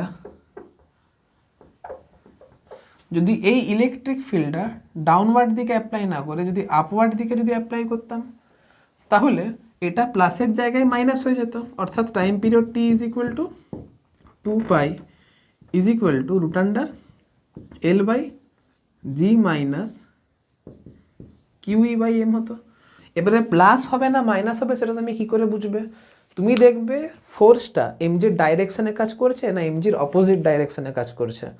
যদি ফোর্সটা এমন একটা ডাইরেকশানে কাজ করছে যেটা গ্র্যাভিটির মানকে, মানে গ্র্যাভিটির ডাইরেকশানে কাজ করলে কি হবে, ওয়েটটা বেড়ে যাবে, টেনশনটা স্ট্রিংয়ে বেশি পড়বে, তাহলে জি প্লাস হবে। আর যদি জি এর অপোজিট ডাইরেকশানে কাজ করে, যদি ফিল্ড যদি অপোজিট ডাইরেকশানে কাজ করে, তাহলে টেনশনের মানটা কমে যাবে, তাহলে মাইনাস হবে, সোজা কথা। যদি জি এর দিকে কাজ করে, যদি নেট ফোর্স, যদি ওই ফোর্সটা এক্সটার্নাল ফোর্সটা যদি জি এর দিকে কাজ করে তাহলে জি এর সঙ্গে প্লাস হবে, আর যদি জি এর অপোজিট ডাইরেকশানে কাজ করে তাহলে জি এর সঙ্গে মাইনাস হবে। সেটা তো আমরা লিফটের ক্ষেত্রেও করে এলাম একটু আগে, যে সিউডো ফোর্সটা যদি জি এর ডাইরেকশন, ধরো লিফট উপরের দিকে উঠছে, তাহলে সিউডো ফোর্সটা আমার নিচের দিকে, মানে জি এর ডাইরেকশানে কাজ করছে, তাহলে জি এফেক্টিভের জায়গায় জি প্লাস এ লিখছি। যদি অপোজিট ডাইরেকশনে যদি সিউডো ফোর্স কাজ করতো তাহলে জি মাইনাস এ লিখতাম। আর এখানে এর মানটা তো Q E by M, extra acceleration কত এলো, এই ফিল্ডটা অ্যাপ্লাই করার জন্য এক্সট্রা অ্যাক্সিলারেশন কত হলো, এক্সট্রা এটা কত এলো, এফ বাই এম, আর এফের মানটা কত হচ্ছে এখানে কিউই বাই এম। এরপর প্লাস হবে না মাইনাস হবে এটা তোমরা নিজে থেকেই বুঝতে পারবে, সহজ জিনিস, ঠিক আছে। এবারে ধরো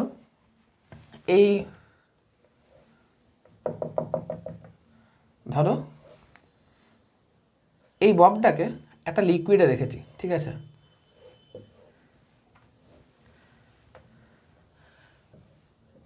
আর লিকুইডের ঘনত্বটা হচ্ছে লিকুইডের ঘনত্বটা হচ্ছে রো এল, মানে ডেনসিটি অফ লিকুইড, আর এর ঘনত্বটা হচ্ছে রো।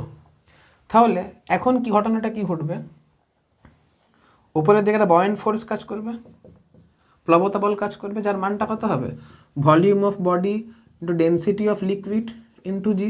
নিচের দিকে কত কাজ করবে, ওয়েট কাজ করবে, সেটা কাজ করবে এমজির মান কত হবে volume of body to density of body into g. এখন নেট ফোর্স কত কাজ করবে,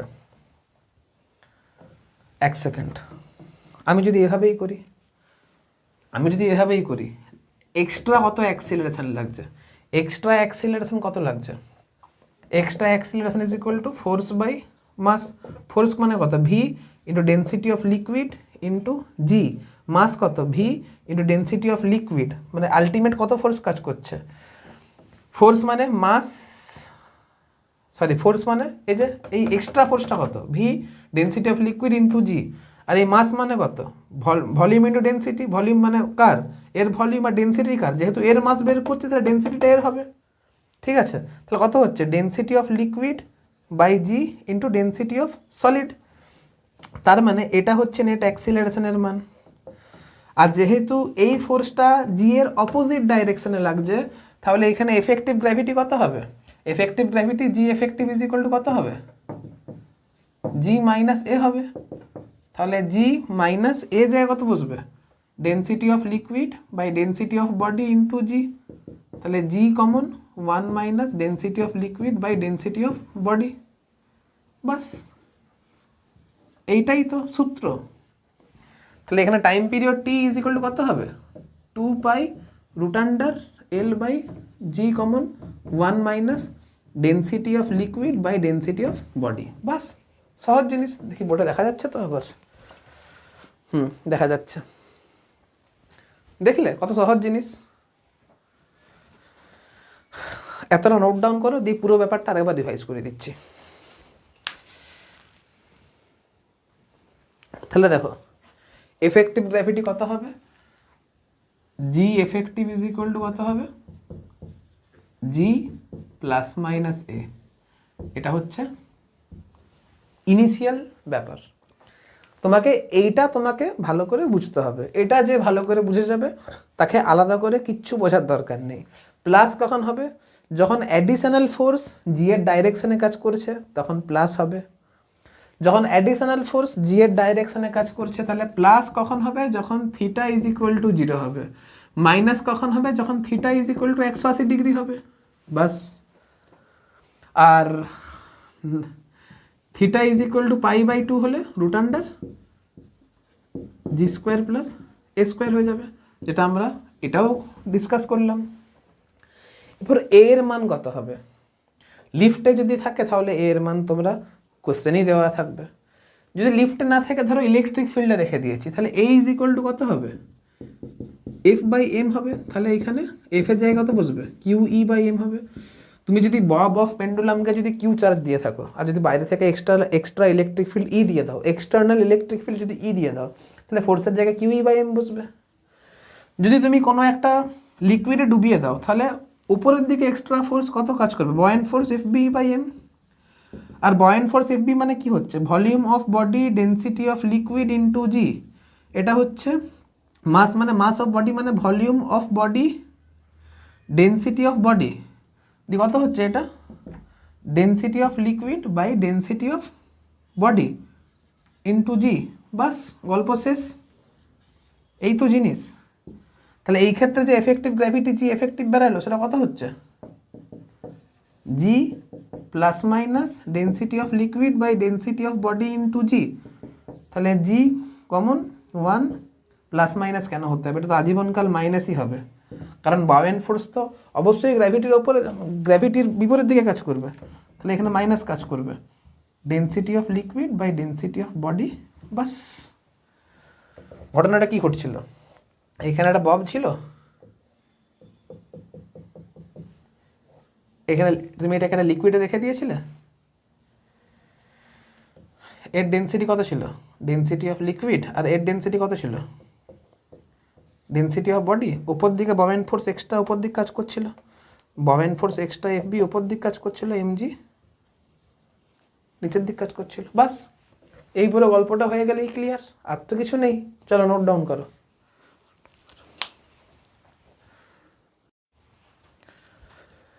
এবারে দেখো এফেক্টিভ গ্র্যাভিটি কনসেপ্ট নিয়ে একটা অঙ্ক করব।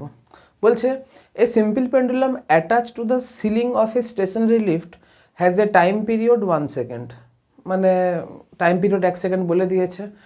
The distance Y covered by the lift moving downward varies with time as Y is equal to 3.75 T square, where y is in meter and t is in second. বলছে if g is equal to 10 meter per second square then the time period of the pendulum will be, মানে stationery লিফটে একটা pendulum আছে, সেই ক্ষেত্রে time period t is equal to 1 second বলে দিয়েছে। বলেছে এরপর লিফট যদি ডাউনওয়ার্ড ডাইরেকশনে y is equal to 3.75 T square এই সমীকরণ মেনে যদি নিচের দিকে নামে, তাহলে তার টাইম পিরিয়ডের ভ্যালু কত হবে, 4টে অপশান দেওয়া আছে, তোমাকে যে কোনো মানে বের করে দেখাতে হবে আর কি। তাহলে তোমরা দেখো time period T is equal to কত হয়, time period T is equal two হয় 2π√L/G। এখানে লেন্থ নিয়ে কিছু কাজ করা হয়নি, অর্থাৎ টাইম পিরিয়ড টি এর সঙ্গে √G এর ব্যস্তানুপাতিক সম্পর্ক। এখানে জি বলতে জি ইফেক্টিভ, যখন লিফট স্টেশনারি অবস্থায় ছিল তখন জি এর ভ্যালু জি থাকবে, আর যখন লিফট ধরো যখন এই লিফটটাই নিচের দিকে মুভ করছে, কি সমীকরণ মানে y is equal to 3.75 T square এই সমীকরণ মেনে নিচের দিকে নামছে, তখন আগে দেখা যাক ত্বরণটা কত, কারণ ডিসপ্লেসমেন্টের সঙ্গে টি স্কোয়ারের সম্পর্ক রয়েছে, তার মানে অবশ্যই ত্বরণ থাকবে। তাহলে এইখান থেকে বুঝতে পারছি velocity V is equal to কত হবে, 3.75 ইন্টু 2, মানে এটা হবে তোমার 7.5 টি, কারণ টি স্কোয়ারের ডেরিভেটিভ কত হবে, 2t হবে। এবার এটাকে যদি ফার্দার আবার ডেরিভেটিভ করো তাহলে অ্যাক্সিলারেশন পাবে, যার মানটা হচ্ছে 7.5, অবশ্যই এটা মিটার পার সেকেন্ড স্কোয়ারে আসবে।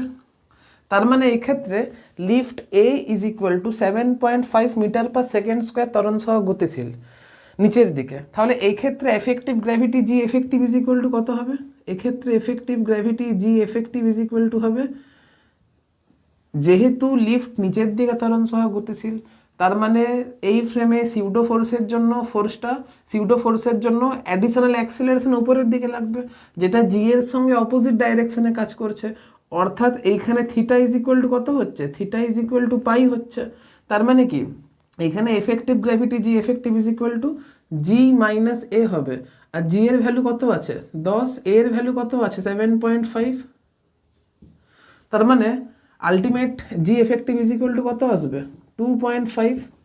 এখন টাইম পিরিয়ডের সঙ্গে √G এর ব্যস্তানুপাতিক সম্পর্ক, অর্থাৎ T2/T1 is equal two √G2/G1, যেখানে G2 আর G1 হচ্ছে দুটো ক্ষেত্রে ইফেক্টিভ গ্র্যাভিটির ভ্যালু।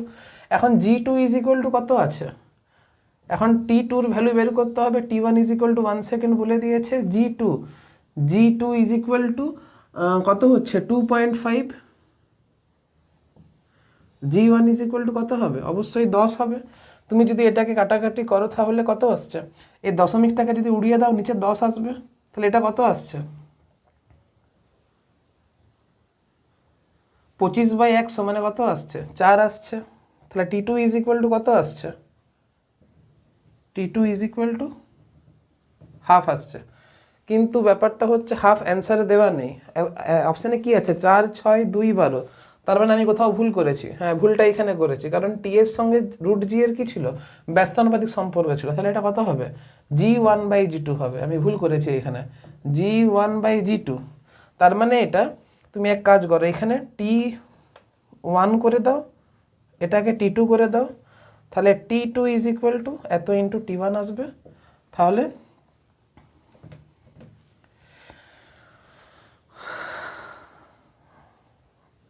না, T1 ইজ ইকুয়াল টু এত ইন্টু T2 আসবে, তাহলে T2 is equal to 2 into T1 আসবে। 2 into T1 is equal to 2 second answer. চলো অঙ্কটা বুঝতে পেরেছো? এতটা নোট ডাউন করে দিয়ে নেক্সট অঙ্ক করাচ্ছি।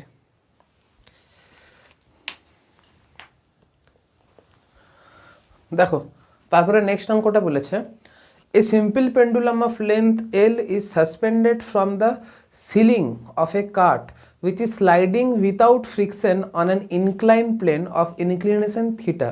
The time period of the pendulum is, তার মানে এইখানে একটা কার্টকে ছেড়ে দেওয়া হয়েছে ইনক্লাইন প্লেন বরাবর যার ইনক্লিনেশন থিটা। তার মানে আগে আমাকে ইনক্লাইন প্লেন ড্র করতে হবে। ধরো এটা হচ্ছে আমার ইনক্লাইন প্লেন,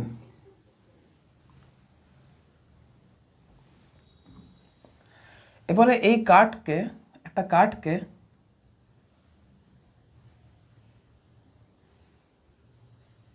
এই দিক বরাবর গড়িয়ে দেওয়া হয়েছে, যেটা নিচের দিকে সার্টেন ত্বরণ নিয়ে নামবে।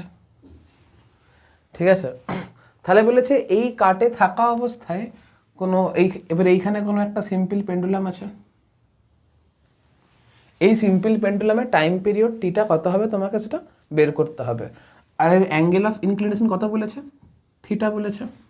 লক্ষ্য করে দেখো, প্রথম কথা আমি এর ফ্রি বডি ডায়াগ্রাম আঁকছি। হ্যাঁ, এইখানে রয়েছে তোমার পেন্ডুলাম। প্রথম কথা আমার কাট এই ডাইরেকশন বরাবর এ ত্বরণ সহ গতিশীল এ ইজ ইকুয়াল টু কত হবে? জি টেন থিটা হবে। তার মানে এই ফ্রেমের উপরে আমার ফ্রেম যেদিকে ত্বরণ সহ গতিশীল তার অপোজিট ডাইরেকশনে একটা অ্যাক্সিলারেশন লাগবে, অর্থাৎ এই ডাইরেকশনে একটা অ্যাক্সিলারেশন লাগবে যার মান কত হবে? জি সাইন থিটা হবে। আর এইখানে তো ওয়েট এমজি অবশ্যই সবসময় ভার্টিক্যাল ডাউনওয়ার্ড ডাইরেকশনে কাজ করে। আমি শুধুমাত্র এখানে ত্বরণগুলো নিয়ে আলোচনা করছি, তাই এইখানে জি তো অলরেডি লাগবে। আমি মাস নিচ্ছি না, শুধুমাত্র ত্বরণটাকে নিয়ে আলোচনা করছি। আর এই জি এর দুটো কম্পোনেন্ট হয়, একটা perpendicular to the incline plane আর একটা হচ্ছে অ্যালং দ্য ইনক্লাইন প্লেন। এটা থিটা হলে এই অ্যাঙ্গেলটাও থিটা হবে, তোমরা বুঝতে পারছো? তাই তো জানো এটা যদি জি হয় তাহলে একটা হয় জি কস থিটা, একটা হয় জি সাইন থিটা, এটাও তোমার থিটাই হয়। তার মানে এটা কত হবে? এটা হবে তোমার জি কস থিটা, আর এটা কত হবে? জি সাইন থিটা। এবারে এই জি সাইন থিটা আর এই জি সাইন থিটা কি হবে? একে অপরকে ক্যান্সেল করবে, পড়ে কে থাকবে? এই জি কস থিটা পড়ে থাকবে। তার মানে এইখানে একটাই পড়ে আছে জি কস থিটা, মানে এখানে এফেক্টিভ গ্র্যাভিটির ভ্যালু কত হবে? জি কস থিটা হবে। অবশ্যই জি কস থিটা এই প্লেনের সঙ্গে পারপেন্ডিকুলার ডাইরেকশনে কাজ করবে, আর তাহলে স্বাভাবিক ওই ডাইরেকশন বরাবর মানে পেন্ডুলামটা এখানে এই ডাইরেকশন বরাবর হেলে থাকবে আর এই দিক বরাবর জি কস থিটা কাজ করবে। বুঝতে পারছো? তার মানে এখানে time period T is equal to কত হবে? 2π√L/জি কস থিটা হবে। আমি তোমাকে যে কোনো অ্যাঙ্গেল থিটার জন্য বলে দিলাম, তোমাকে থিটার মান 30 ডিগ্রি 60 ডিগ্রি এরকম করে কিছু একটা বলে দেবে, তোমাকে নিজেকে তারপর তো তুমি নিজে করতে পারবে, আর তেমন সমস্যার কিছু নেই। দেখো অঙ্ক কিন্তু অনেক রকম পসিবল, আমি শুধুমাত্র টিপিক্যাল টাইপগুলো নিয়ে দেখাচ্ছি। ঠিক আছে, আমাকে কম অঙ্ক করাতে হবে, তার মধ্যে থেকে সমস্ত রকমের টাইপ কভার করতে হবে আর কি। তাই জন্য আমি শুধুমাত্র টিপিক্যাল টাইপগুলো নিয়ে আলোচনা করছি, বাদবাকি তোমাকে কিন্তু প্র্যাকটিস করতে হবে। প্র্যাকটিস না করলে কিন্তু কনফিডেন্স আসবে না। চলো এতটা নোট ডাউন করো।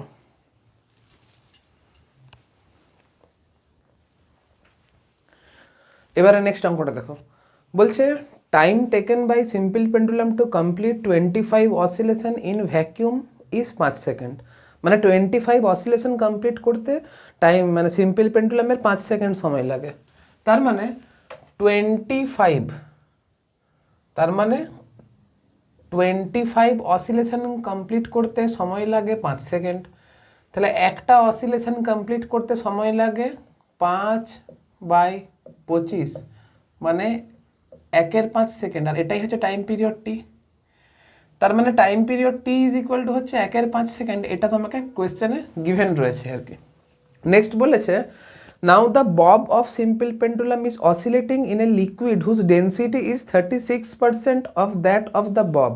মানে এবারে পেন্ডুলামটাকে এমন একটা লিকুইডে ডুবিয়ে দেওয়া হয়েছে যার ডেন্সিটি, ওই ববের ডেন্সিটি 36%। বলছে find the time taken by it to complete 25 oscillation in liquid. তার মানে ওই লিকুইডে ডুবিয়ে থাকা অবস্থায় তোমাকে টাইম পিরিয়ড বের করতে হবে, আর টাইম পিরিয়ড যখন তুমি পেয়ে যাচ্ছ তোমাকে এখানে 25 অসিলেশনের জন্য কত সময় লাগছে সেটা বের করতে হবে। তাহলে আগে টাইম পিরিয়ড টিটা বের করো। প্রথম কথা, এইখানে তোমাদের পড়ানো হয়েছে যে যদি কোনো পেন্ডুলামকে তোমার লিকুইডে ডুবিয়ে দেওয়া হয় তাহলে সেই ক্ষেত্রে effective gravity is equal to কত হয়, আমি রিভাইজ করিয়েছিলাম। এখানে effective gravity is equal to কত হবে, জি এফেক্টিভ ইজ ইকুয়াল টু কত হবে, জি কমন যায় 1 মাইনাস সামথিং, একের থেকে অবশ্যই বিয়োগটা একের কম দিতে হবে। তার মানে কি এইখানে হয় density of liquid by density of বস্তু। একের থেকে যেটা বিয়োগ করবো সেটা একের থেকে অবশ্যই কম হবে। একের থেকে কম করার জন্য উপরে থাকে density of liquid by density of বস্তু। এটা হচ্ছে মনে করার ট্রিক, আমি এভাবে মনে রাখি, ঠিক আছে। এখন তোমাকে কোয়েশ্চেনে বলে দিয়েছে ডেন্সিটি অফ মানে ডেন্সিটি, এখন তোমাকে বলে দিয়েছে যে density of liquid is equal to 36% of density of body. তার মানে density of liquid by density of body is equal to 36%, মানে 36/100। তার মানে জি ইজ ইকুয়াল, জি মানে g effective is equal to g common 1 minus 36/100। তার মানে এটাকে লিখতে পারি 64/100 ইন্টু জি, আর এটাই হচ্ছে তোমার জি ইফেক্টিভের ভ্যালু। এবারে টাইম পিরিয়ডের সঙ্গে এফেক্টিভ গ্র্যাভিটির কি সম্পর্ক? টাইম পিরিয়ডের সঙ্গে ইফেক্টিভ গ্র্যাভিটির টি প্রপোর্শনাল টু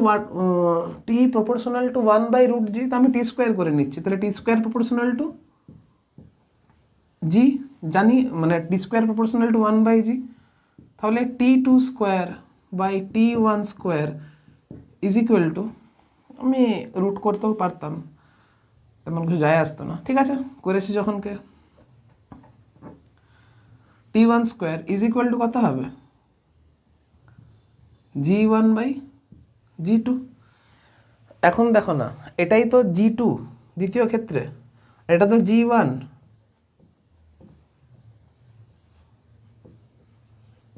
তাহলে g1/g2 ইজ ইকুয়াল টু 100/64। এটা হচ্ছে 100/64।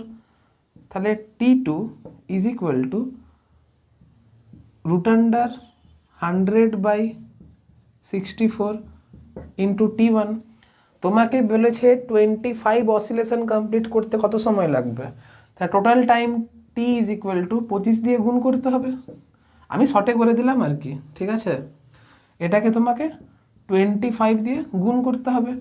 কত হচ্ছে দেখো, 100-এর রুট কত হয় 10, এটা কত হচ্ছে 8, t1 কত হচ্ছে 1/5, এটা কত হচ্ছে 25। বাস, এবারে তোমাকে নিজেকে করতে হবে। চলো এতটা নোট ডাউন করো, দিয়ে আমি নেক্সট অঙ্ক করাচ্ছি।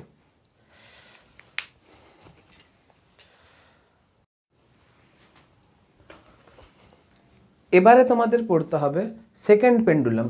সেকেন্ড পেন্ডুলাম মানে কি, যে পেন্ডুলামের টাইম পিরিয়ড 2 সেকেন্ড, মানে 1 সেকেন্ডে পেন্ডুলাম এইখান থেকে এইখানে যাবে, দিয়ে নেক্সট 1 সেকেন্ডে পেন্ডুলাম মানে 1 সেকেন্ডে পেন্ডুলাম মানে ফার্স্ট এক্সট্রিম থেকে সেকেন্ড এক্সট্রিমে যাবে, তারপরের 1 সেকেন্ডে পেন্ডুলামটা সেকেন্ড এক্সট্রিম থেকে ফার্স্ট এক্সট্রিমে ফেরত আসবে। তাহলে সেকেন্ড পেন্ডুলামের টাইম পিরিয়ড কত হবে, 2 সেকেন্ড। তোমাকে এইখান থেকে প্রশ্ন আসবে যে সেকেন্ড পেন্ডুলামের লেন্থটা বের করো। তাহলে দেখো বের করছি কত হচ্ছে। তাহলে সেকেন্ড পেন্ডুলামের ক্ষেত্রে time period T is equal to 2 second হয়। আর আমরা প্রত্যেকে জানি time period T is equal to কত হয়, 2π√L/g ইজ ইকুয়াল টু 2। তাহলে এইখান থেকে বলতে পারি pi square into L by G is equal to কত আসছে 1। তাহলে এল ইজ ইকুয়াল টু কত আসছে জি বাই পাই স্কোয়ার। এখন দেখা গেছে যে পাই স্কোয়ার তোমরা হচ্ছে ক্যালকুলেশন করে দেখতে পারো যে পাই স্কোয়ারের ভ্যালুটা 10-এর কাছাকাছি আসে, আর জি এর ভ্যালুটাও 10-এর কাছাকাছি আসে। 10 কেটে কত হয়ে যাচ্ছে 1। তাহলে length of second pendulum L is equal to কত হয়, L is equal to 1 metre হয়। ঠিক আছে, এটা তোমাদের পরীক্ষায় মাঝে মাঝে চলে আসে। তোমরা যদি মুখস্থ রাখো ডাইরেক্ট অ্যান্সার মানে তোমরা একদম গোল দাগ করতে পারবে, আর যদি চাও কোষে বের করবে কোষেও বের করতে পারো। অনেক সময় উচ্চ মাধ্যমিকেও এই অঙ্কটা চলে আসে, তখন সেক্ষেত্রে তোমাকে কোষে দেখাতে হবে। চলো এতটা নোট ডাউন করো, দিয়ে পেন্ডুলামের আরেকটা টাইপ বলছি। এবারে দেখো, আমরা এতক্ষণ পর্যন্ত যে পেন্ডুলাম নিয়ে ডিসকাশনগুলো করছিলাম, সেখানে কিন্তু লেন্থ অফ দ্য পেন্ডুলাম ছোট ছিল। ব্যাপারটা কি, ধরো আমরা এমন একটা পেন্ডুলাম নিয়ে পড়ছিলাম যেখানে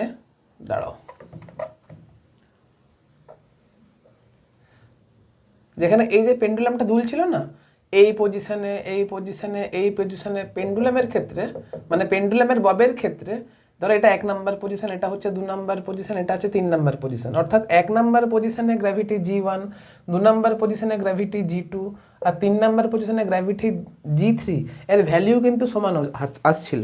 আর জি এর মানটা কনস্ট্যান্ট ধরে পরে আমরা time period is equal to 2π√L/G এই সূত্রতে আসতে পেরেছিলাম।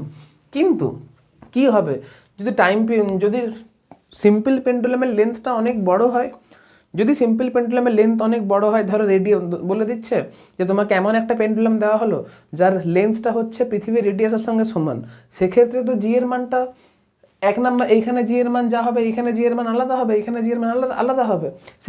সেক্ষেত্রে তো time period is equal to 2π√L/G আসবে না। সেই ক্ষেত্রে মান কত হবে সেটা তোমাকে মুখস্থ রাখতে হবে। আগে আমি ডায়াগ্রামে ব্যাপারটা ক্লিয়ার করি। ধরো এটা হচ্ছে পৃথিবী, এটা হচ্ছে রেডিয়াস অফ আর্থ, আর ধরো এটা হচ্ছে পেন্ডুলাম। এবার পেন্ডুলাম দুলছে এরকমভাবে, এটা হচ্ছে 1 নাম্বার পজিশন, এটা ধরো 2 নাম্বার পজিশন, আর এটা হচ্ছে ধরো 3 নাম্বার পজিশন। এই ক্ষেত্রে 1 নাম্বার পজিশনে গ্র্যাভিটি 2 নাম্বার পজিশনে গ্র্যাভিটির সঙ্গে ইকুয়াল নয়, আর 3 নাম্বার পজিশনে গ্র্যাভিটির সঙ্গে ইকুয়াল নয়। তার মানে এইখানে গ্র্যাভিটি কি হচ্ছে, লেন্থটা যদি বিশাল বড় হয় তাহলে এই রিজিয়ন জুড়ে গ্র্যাভিটির মান কিন্তু কনস্ট্যান্ট থাকবে না, এবং সেই ক্ষেত্রে কিন্তু ফর্মুলাটা এটা আসবে না। তাহলে সেই ক্ষেত্রে ফর্মুলাটা একটু মডিফাই হবে। সেই মানটা কত হবে সেটা তোমাকে মুখস্থ রাখতে হবে। এবার তোমরা যদি ডেরিভেশন করতে চাও, ডেরিভেশনটা কিভাবে এলো, কেমন করে এলো, সেটা কিন্তু তোমাদের সিলেবাসে নেই, তোমরা কিন্তু সেটা স্কিপ করতে পারো। আর যারা করতে চাও তাদের একটু ইউটিউবে অন্য ভিডিও সার্চ করে তোমরা দেখে নিতে পারো, কিন্তু সিলেবাসে লাগবে না, প্রমাণ আসবে না। তোমরা সেই ক্ষেত্রে টাইম পিরিয়ডের সূত্র ডাইরেক্ট মুখস্থ রাখতে হবে। সেক্ষেত্রে টি ইজ ইকুয়াল টু কত হবে, 2π√1/G কমন 1+L + 1/R, যেখানে আরটা হচ্ছে রেডিয়াস অফ আর্থ। বোঝা গেছে? এখানে কি হচ্ছে, এটা হচ্ছে লেন্থ অফ পেন্ডুলাম, এল, আর এটা হচ্ছে তোমার রেডিয়াস অফ আর্থ। এবারে এইখান থেকে এই কেসে আসবো কি করে, এইখান থেকে 3টে কেস হয়। কেস 1, যদি length is much less than R হয়, তাহলে ঘটনাটা কি ঘটবে, 1/L এই মানটা অনেক বড় হবে 1/R এর থেকে। তোমরা এটা বুঝতে পারছো? সেই ক্ষেত্রে আমরা 1/L + 1/R is equal two 1/লেন্থ লিখতে পারি, 1/L লিখতে পারি। আর সেই ক্ষেত্রে 1/L + 1/R is equal two যদি 1/L হয়, তাহলে time period T is equal to কত আসবে, সেই ক্ষেত্রে time period T is equal two আসবে 2π√1/G ইন্টু 1/L + 0, দিয়ে এটা কত আসবে 2π√L/G। দেখো না, এই ফর্মুলা সমান চলে এলো। তাহলে এটা গেল কেস 1। এবারে তোমাকে রেডি রাখতে হবে কেস 2। টু। কেস টুটা কি, যদি লেন্থ অফ পেন্ডুলাম রেডিয়াসের সঙ্গে মানে লেন্থ অফ পেন্ডুলাম যদি আর্থের রেডিয়াসের সঙ্গে সমান হয় সেই ক্ষেত্রে টাইম পিরিয়ডের ভ্যালু কত আসবে? তুমি সিম্পলি এখানে এল ইজ ইকুয়াল টু আর বসাও, তাহলে time period T is equal to কত আসবে? 2 pi root under 1/r plus 1/r কত আসছে? 2/r। তাহলে এখানে আসবে 2g ডিভাইডেড বাই আর, অর্থাৎ time period T is equal two আসছে 2 পাই রুট আন্ডার r/2g। আর এই মানটা তোমাকে মুখস্থ রাখতে হবে, এই মানটা আসে 59.8 মিনিট, বা তুমি এটাকে 1 ঘন্টাও বলতে পারো। তোমার অপশানে যেমন দেওয়া থাকবে তুমি সেরকম মান বসাবে। এবারে কেস 3,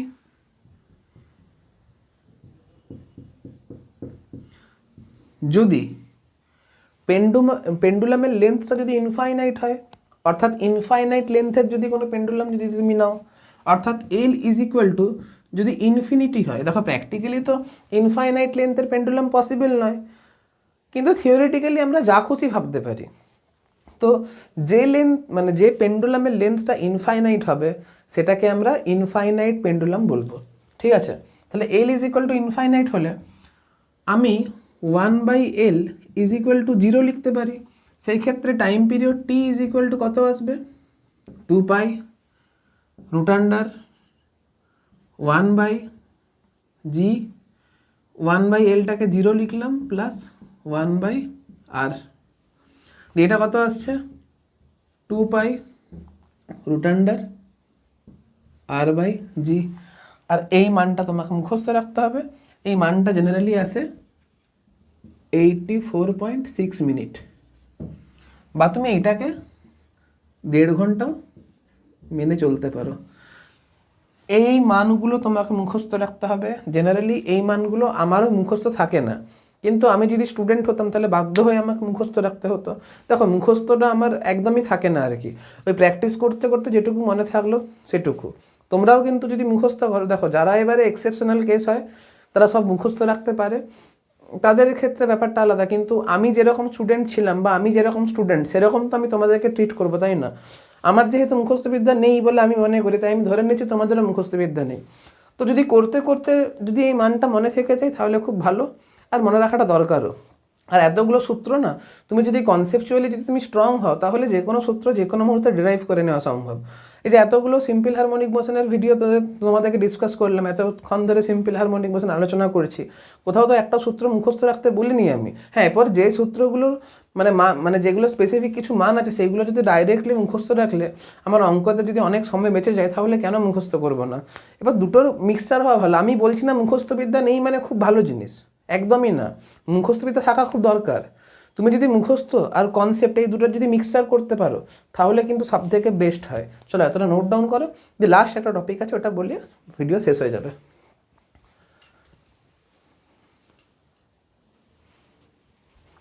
দেখো এবারে আমাদের সিম্পল পেন্ডুলাম থেকে লাস্ট আলোচনা, এটা হলেই সিম্পল পেন্ডুলাম শেষ। ভিডিওর লেন্থ অনেক বড় হয়ে গেছে, কিন্তু আমি চাইছিলাম না যে সিম্পল পেন্ডুলামের অনেকগুলো ভাগ হোক। যাই হোক, তো বলছি, ধরো দুটো পেন্ডুলাম দিয়েছে, একটার লেন্থ বড় একটার লেন্থ ছোট, ঠিক আছে? দুটো পেন্ডুলাম আছে, একটা পেন্ডুলামের length is equal to L B for L big. আরেকটা পেন্ডুলাম আছে যার লেন্থটা ছোট, তাহলে এল স্মল। এল বিগকে আমি এল বি দিয়ে রিপ্রেজেন্ট করছি, আর এল স্মলকে আমি এল এস দিয়ে রিপ্রেজেন্ট করছি। আমরা প্রত্যেকে জানি টাইম পিরিয়ডের সঙ্গে লেন্থের কি সম্পর্ক? সমানুপাতিক সম্পর্ক। যেহেতু এল বিগ বড় এল স্মলের থেকে, তাহলে অবশ্যই বিগ পেন্ডুলামের অর্থাৎ লং পেন্ডুলামের টাইম পিরিয়ডটা বেশি হবে স্মল মানে ছোট দৈর্ঘ্যের পেন্ডুলামের থেকে। এটা তো তোমরা সবাই জানো। এখন প্রশ্নটা হচ্ছে, ধরো এখানে বড় পেন্ডুলামটা ড্র করছি, এটা হচ্ছে বড় পেন্ডুলাম আর এটা হচ্ছে ছোট পেন্ডুলাম।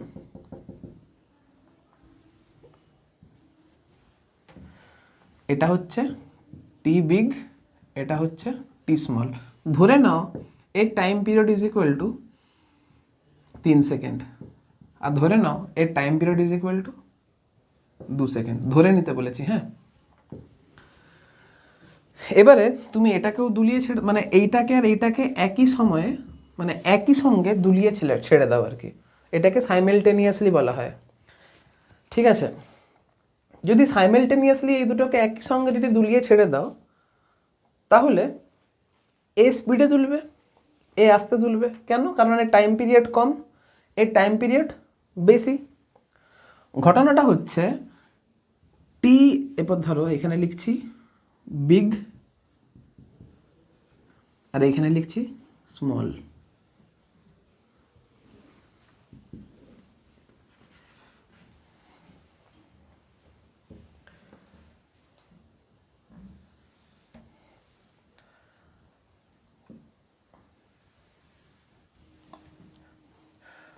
দেখো টি ইজ ইকুয়াল টু 2 সেকেন্ড পরে বড় পেন্ডুলাম কিন্তু এখনও একটা অসিলেশন কমপ্লিট করেনি, এখনও কিন্তু একটা অসিলেশন কমপ্লিট করেনি, কিন্তু ছোটো পেন্ডুলাম অলরেডি একটা অসিলেশন কমপ্লিট করে নেবে, তাই না?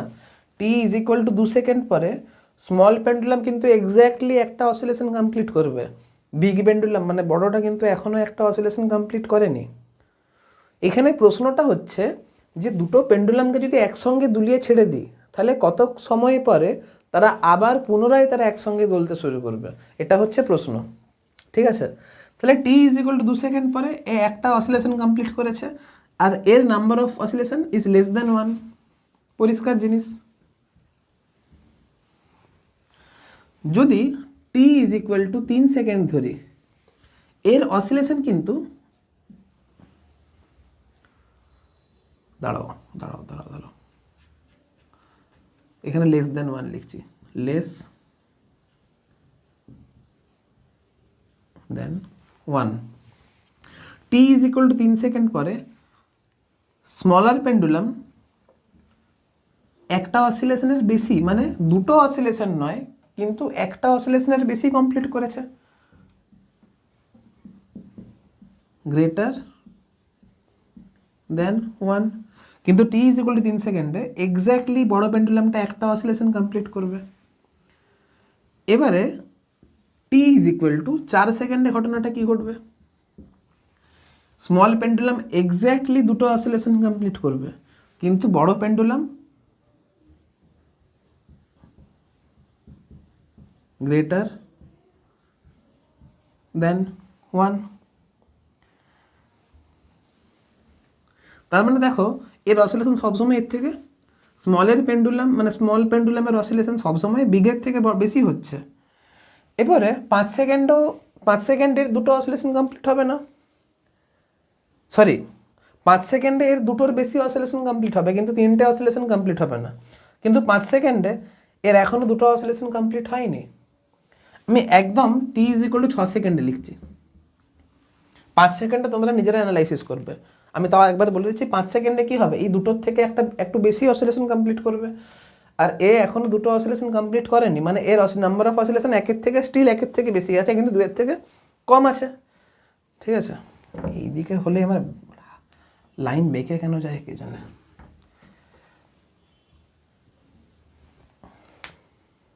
দেখো আমি একদম টি ইজ ইকুয়াল টু 6 সেকেন্ড লিখছি, 6 সেকেন্ডে বড় দুটো অসিলেশন কমপ্লিট করবে আর স্মল 3টে অসিলেশন কমপ্লিট করবে।